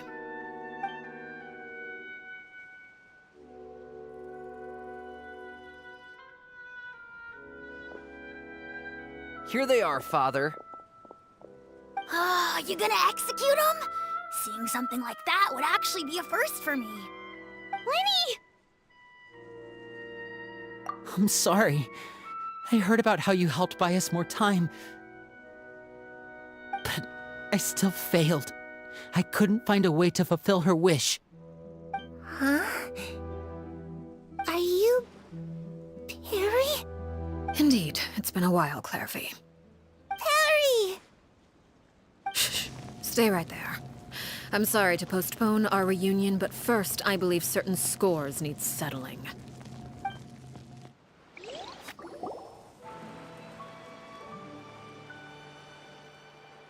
Father, let me explain. Out of my way. Father! You chose to conceal a threat to the house, and for that, you must be punished.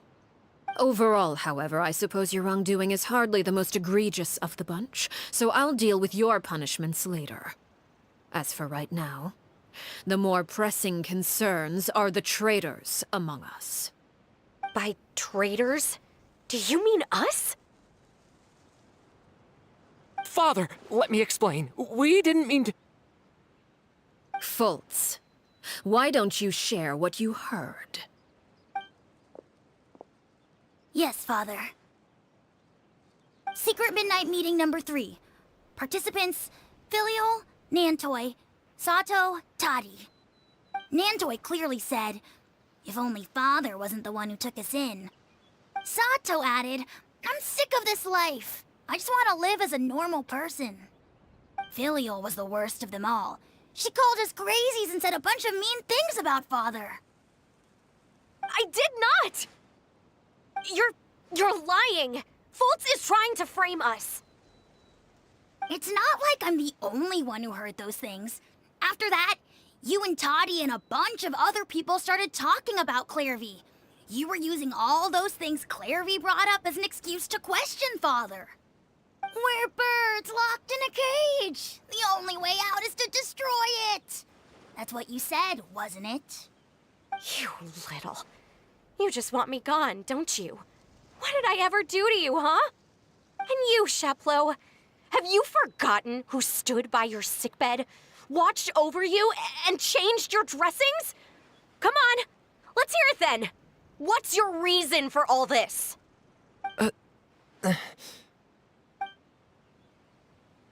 You're wrong, Filial. We don't want you to die. You're our family. Liar.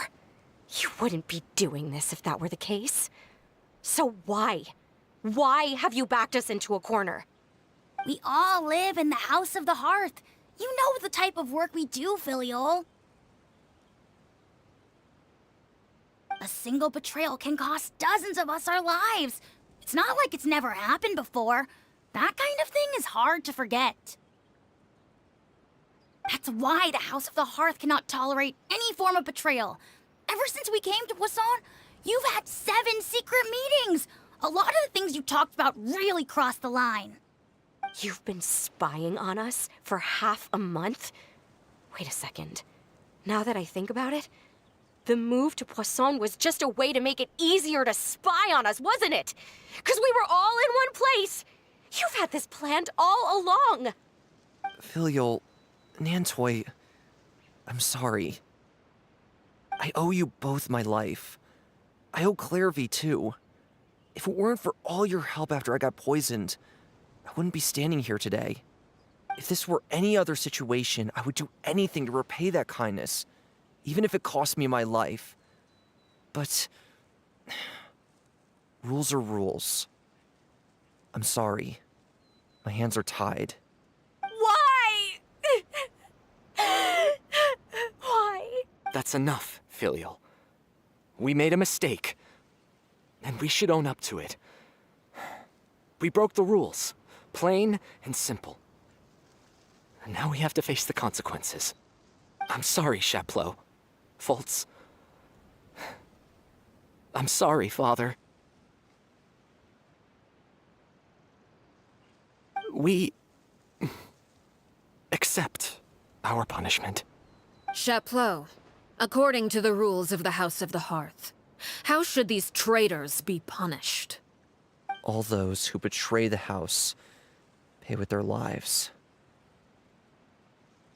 And so it shall be.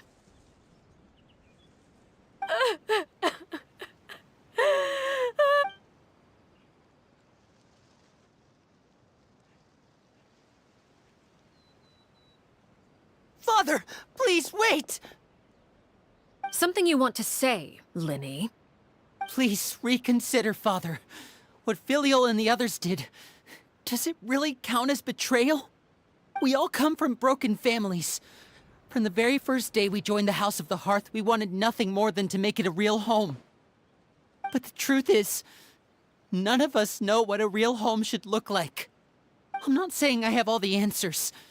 All I know is this. Killing Filial and the others may uphold the rules, but doing so will only bring us further away from being a real family than we've ever been. So please, Father, please reconsider. I agree with Linny. Father, please. Linny, you...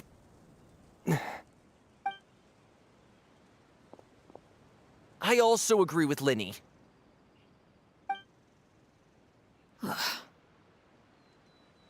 An order once given cannot be rescinded. However, given the extent of your determination, I suppose we shall have to go about this a different way. Draw your weapons and face me. Our weapons? Father, are you referring to a duel? Precisely. The rules of the House will not be altered. Traitors must be punished. However, resolving disputes with a duel is also one of our rules, one that also applies to me. Demonstrate a sufficient showing of strength, and I shall offer a concession. Wait. Beat Father in a duel? Impossible. Father is way too strong, even for Linny.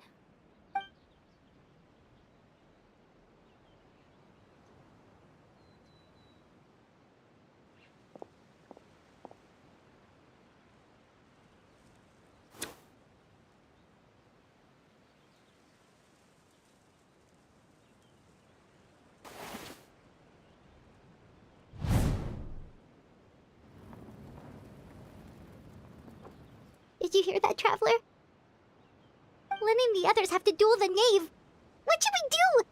Can they really win something like that? If they lose, those people from the house are really gonna be executed. Hey, are you listening?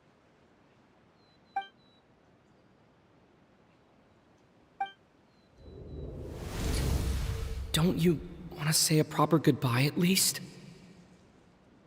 Anger makes you impulsive. Sorrow causes you to waver.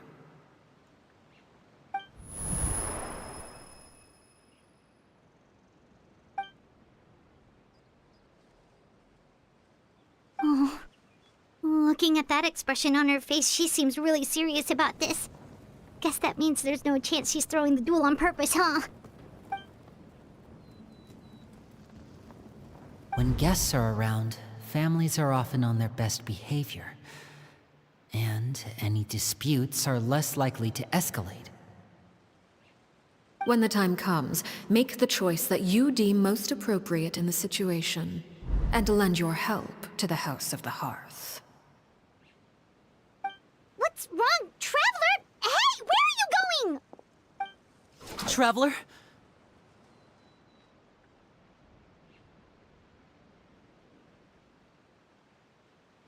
You're asking to join the duel against the knave? I'll allow it. We do have a ready-made dueling ring at our disposal, after all. All I would advise is this. Keep a firm grasp on your weapon, and give it your all. Any less, and you may just lose your life.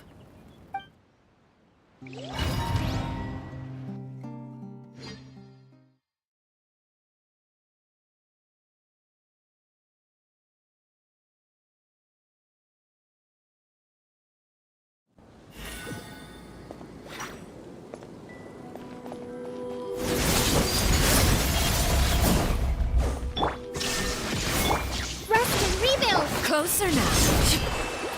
This is where you fall. With these rising flames. Watch out for Father's movements!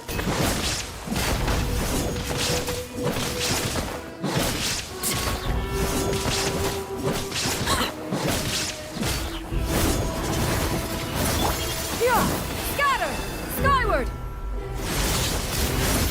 Seize the skies! Over here! With these rising flames! Is it my turn now? Everlasting as the moon!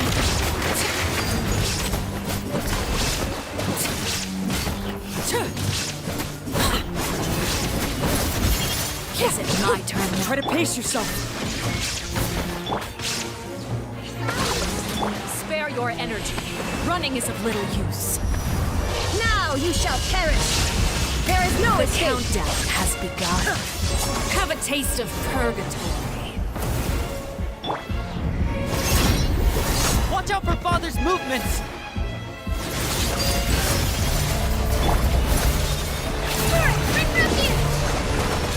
Is it my turn now? Witness my rise.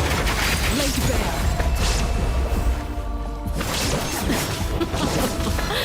Look at you. Trapped Father's like a even bunch stronger of than I expected.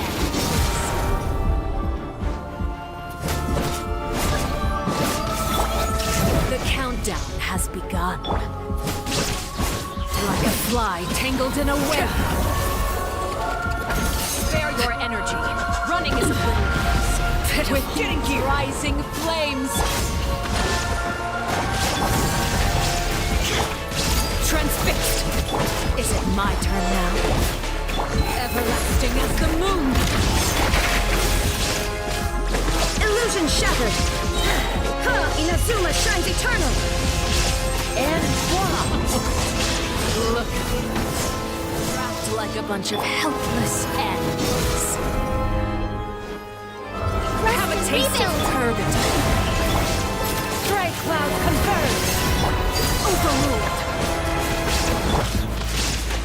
Covenant, hang in there!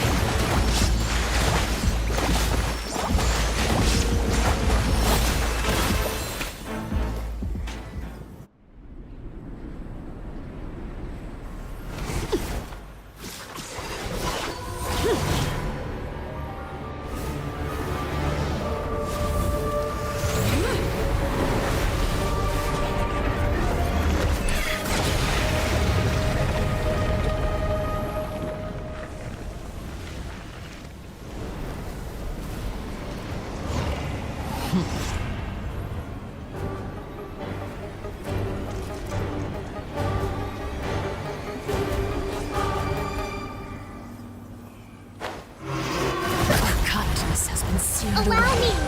My blade is all that remains. Witness my lies. Transfix. Shine down. Scatter. Skyward.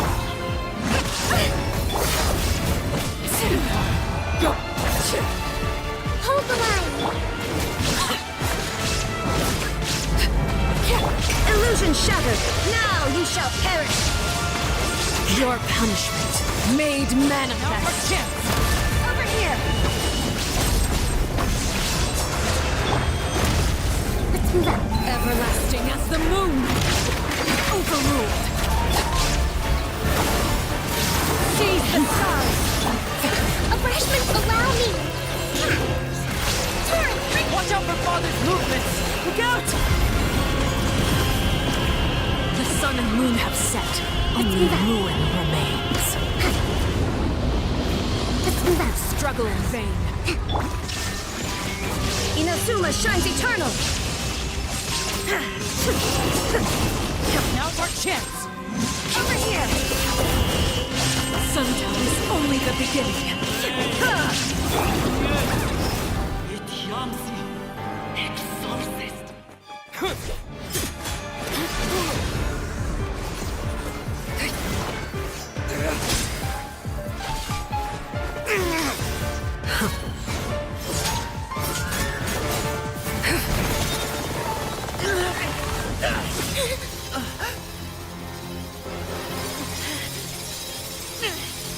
You should know better than to crowd in one place.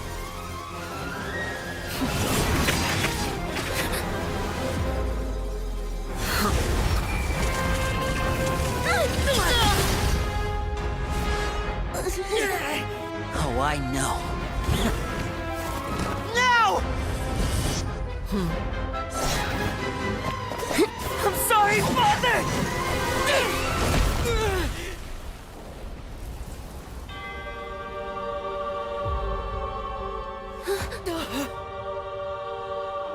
Sorry for what? This pitiful excuse for an attack.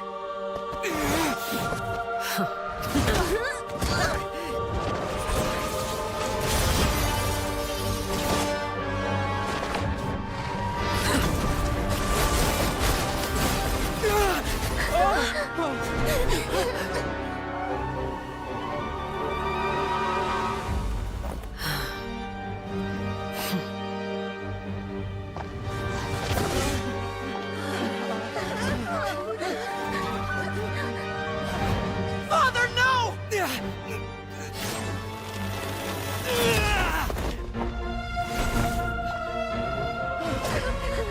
Made it out, did you? You're stronger than I expected.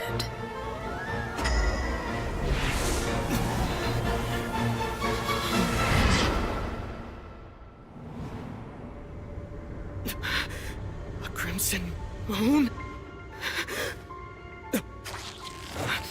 I can't move.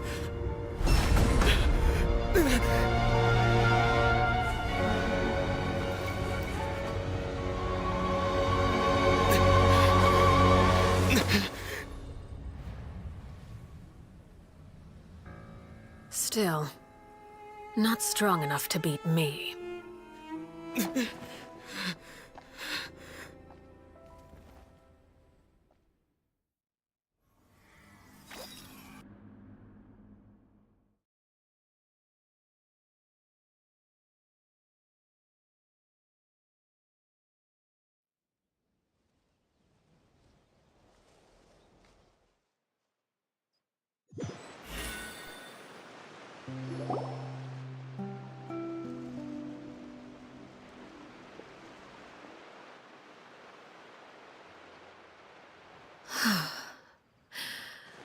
I believe we can end things here. It's not often that we get to enjoy the company of guests, after all. We wouldn't want things to get too out of hand. Brother, are you all right? Lenny! Given that I am the victor of this duel, as agreed, the punishment stands. No! never thought things would end like this. However, everyone involved in the duel demonstrated a remarkable level of strength and determination. In light of this, I'm prepared to change the method of execution. Elwar, the bottled flames I gave you for safekeeping. Do you still have them? Yes? I wasn't sure what they were for, but I've kept them super safe. I didn't lose a single one. Wonderful. Then, in just a moment, I'll have you administer them. Bottled flames? Indeed. They're the product of a secret experiment.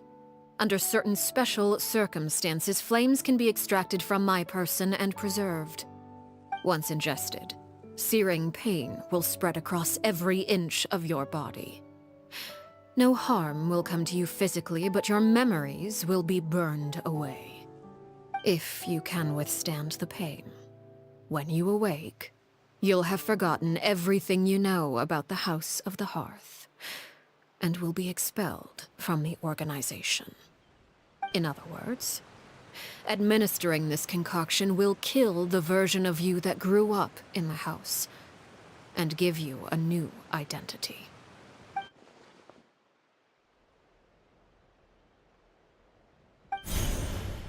Memory is a mysterious thing indeed. Losing a portion of your memories will alter your sense of self.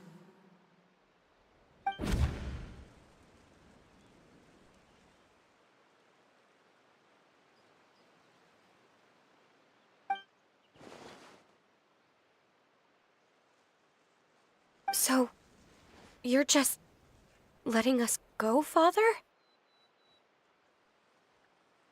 You misunderstand. Memories are extremely important. Once consumed by flame, the version of you standing before me will die, and our secrets will die with you. So no, I don't intend to just let you go, because the person who survives will be nothing but a stranger. Even so,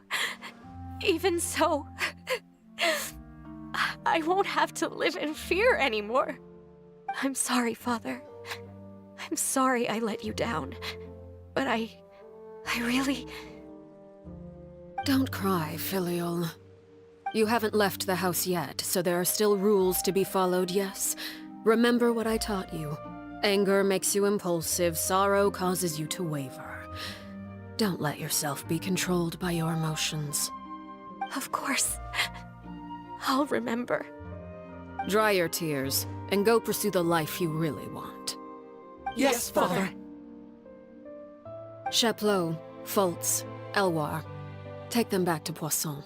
And bring Linny and the others as well. I prepared 3 extra vials of bottled flames. As for whether to take them, the choice is yours. Goodbye, children.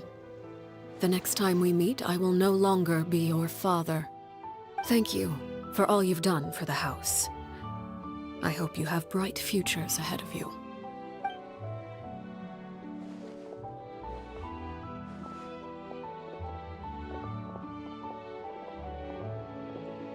Father.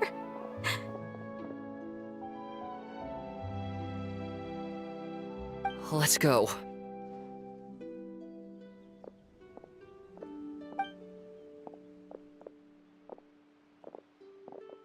Here, grab my arm, Linny. I'll help you walk back. Thank you.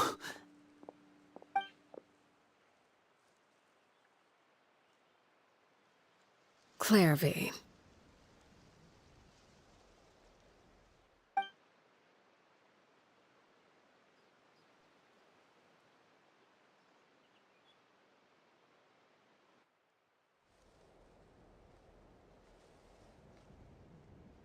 Can we talk now?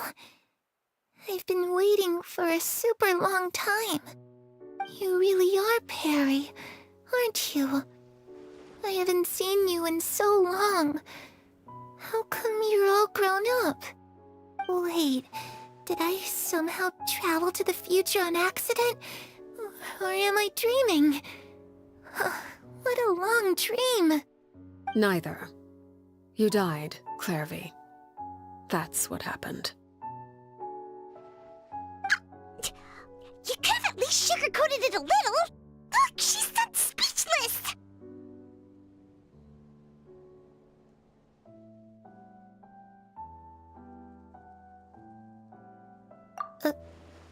Oh. Okay then. Huh? That's it? You accepted it just like that?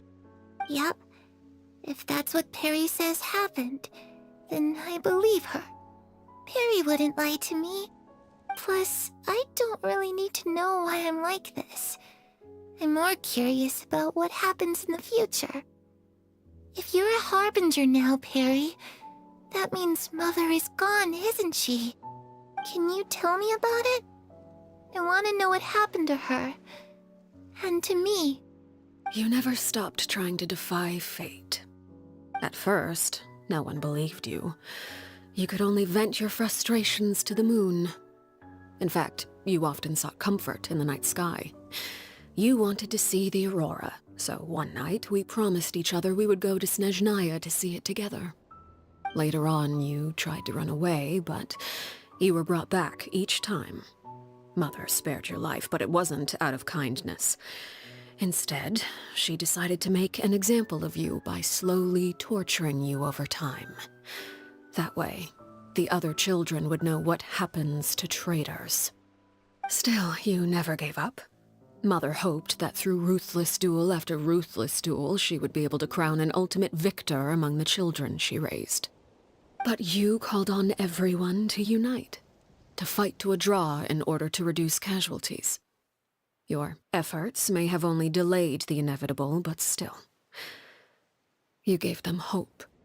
You tried everything you could think of, but every attempt ended in failure. Still, you never turned your sword on Crucibina, and you never turned it on me. On that gloomy day, you told me, "For the last 16 years of my life, I've done everything I can to fight for freedom. But now, I realize that the only freedom I truly possess is the freedom to choose to die." I never imagined I would say something like that.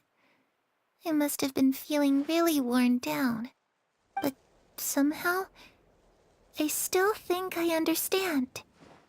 According to Mother's plan, only one of us was going to make it until the end. And I always hoped that person would be you.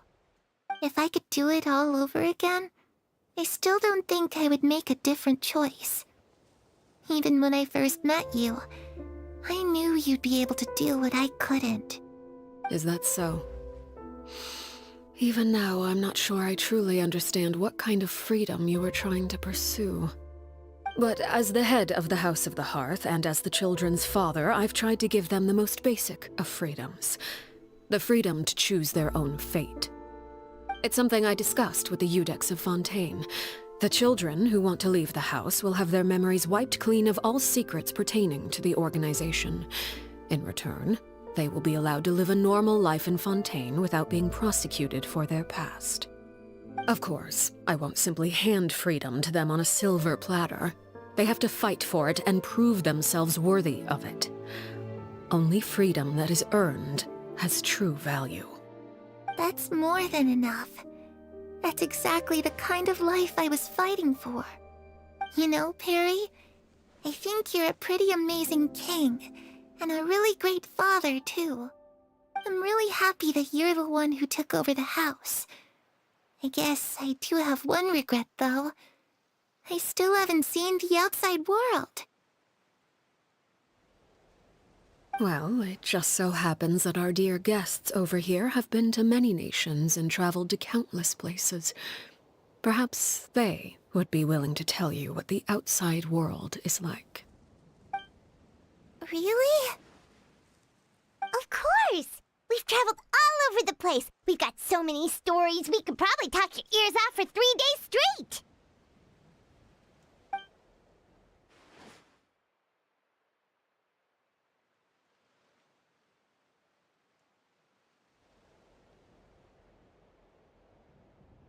Those yokai you mentioned, what do they look like? I once saw a drawing of this one guy with horns on his head and a super scary face. Are there any yokai like that? Oh, sounds like you're talking about an Oni. Yep, we've met one, and let Paimon tell you, they're not nearly as scary as they look.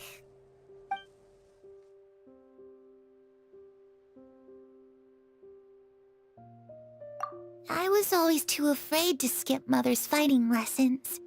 But at the academia, I bet you could do all sorts of secret things in class. Things that have nothing to do with studying. I'm just kidding.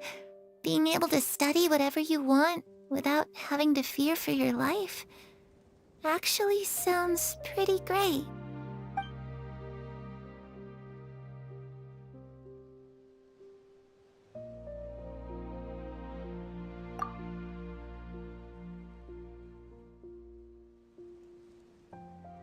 The situation was super dangerous. Lenny and Lynette were accused of committing a crime, and they were going to have to stand trial at the Opera Epicles. Oh no, that must have been hard for all of you. What happened next? Don't worry, we were able to turn the situation around super quickly, all thanks to Detective Paimon, of course. How'd you do that? Come on, tell me. Okay, so it was like this. After the failed magic show, we rushed to the scene and...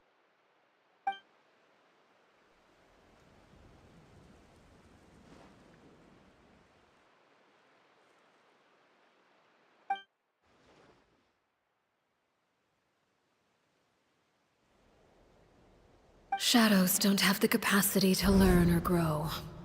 Any new information they encounter is quickly forgotten over time.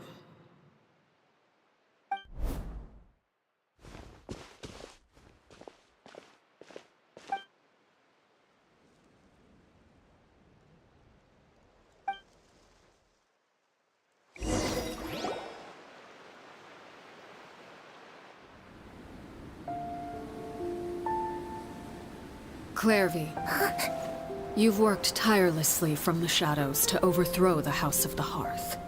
Now, by my authority as the Knave, I shall announce how this matter ends. You are hereby expelled from the House of the Hearth. You are no longer tied to this place, nor are you bound by its rules. You're saying that I can finally leave? I get to experience the outside world as well? Oh, I almost forgot. There's no getting older for me. Still, seeing who you grew up to be makes me really happy, Parallel. Take care of yourself. Goodbye. May we meet again someday.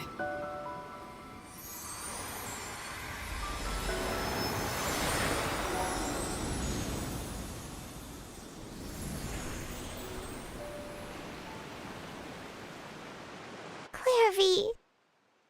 She left so soon. Paimon didn't even get to finish her story. I also have certain sentiments left unsaid. I wanted to tell her that the aurora I saw in Snezhnaya was just as beautiful as the ones in the pictures. But a shadow's memories reset at dawn. Had we delayed any longer, we wouldn't have had the time to say goodbye. Whatever regrets may linger, let them be lost to the coming of a new day. Father? It's Linny! Hey, Linny!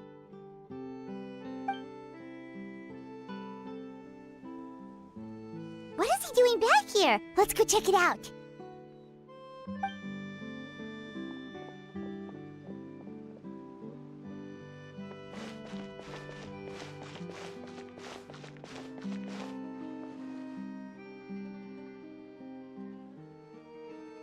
Father, the bottled flames have been administered. Filio and the others have left the house. And you?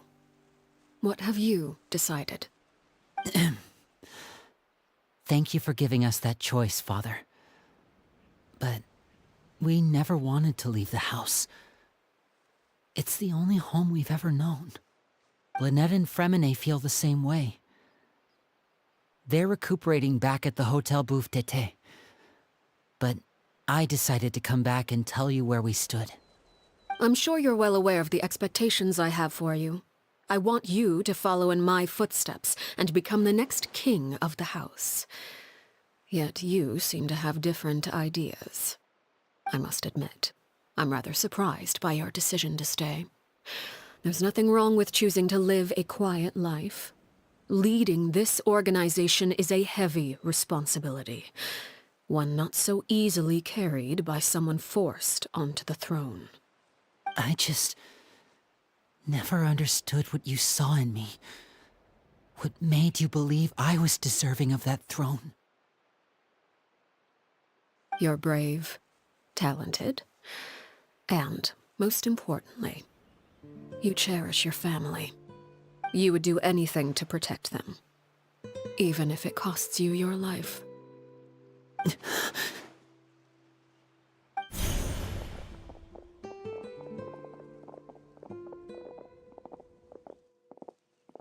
Speaking up back there was so brave of you, Linny. It's all thanks to you that we were able to convince Father to back down.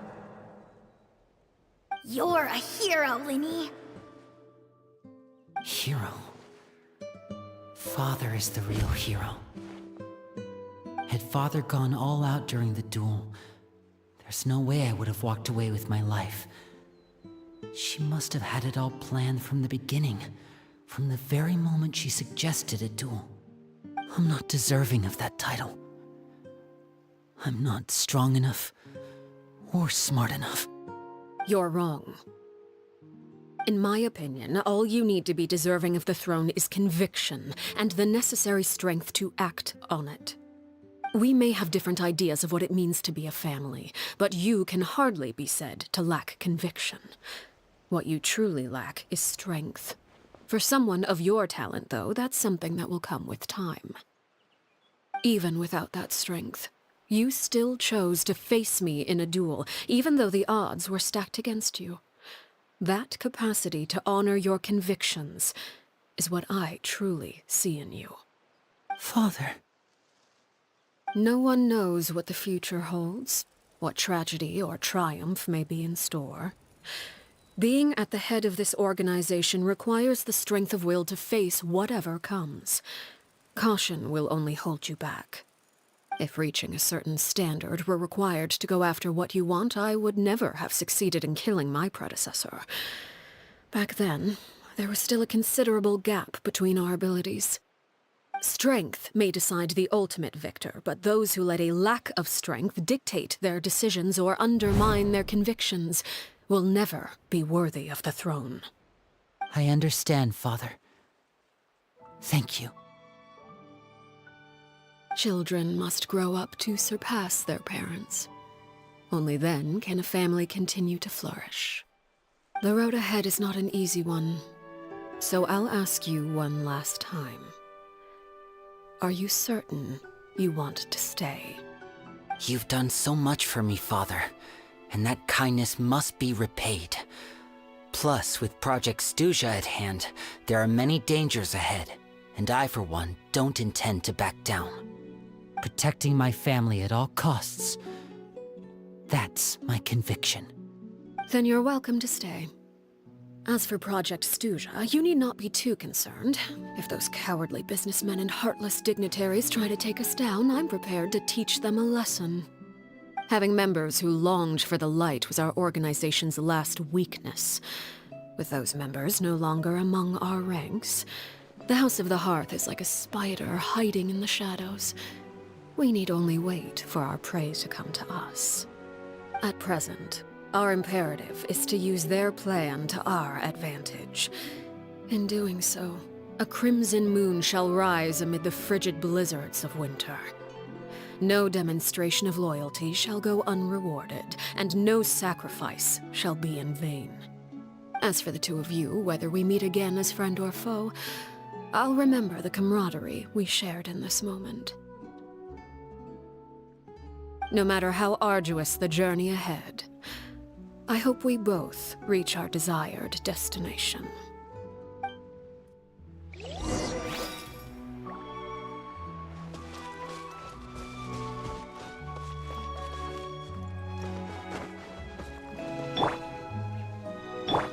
Resting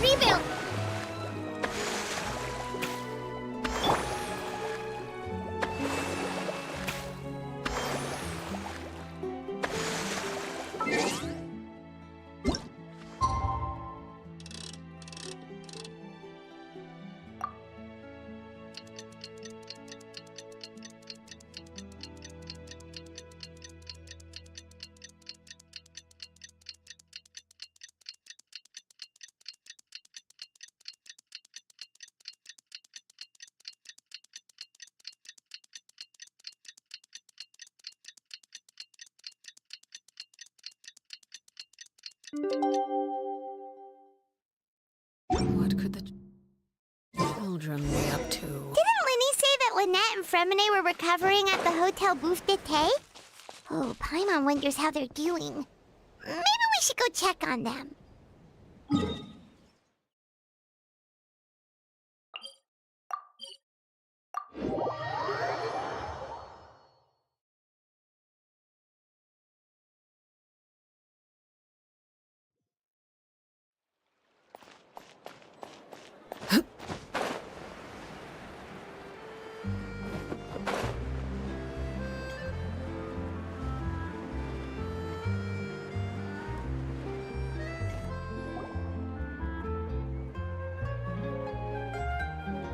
Lynette, Fremine, how are you feeling? Much better. Whew, what a relief! What about you? Are you feeling alright? I knew you'd come out unscathed. Us, on the other hand, well, we've been bedridden for 2 days. I couldn't even turn over. Oh, and I wanted to ask, is Clairvy gone? Linny and the other members have left Poisson and returned to the House of the Hearth. According to him, there haven't been any more sightings of a spirit roaming the house.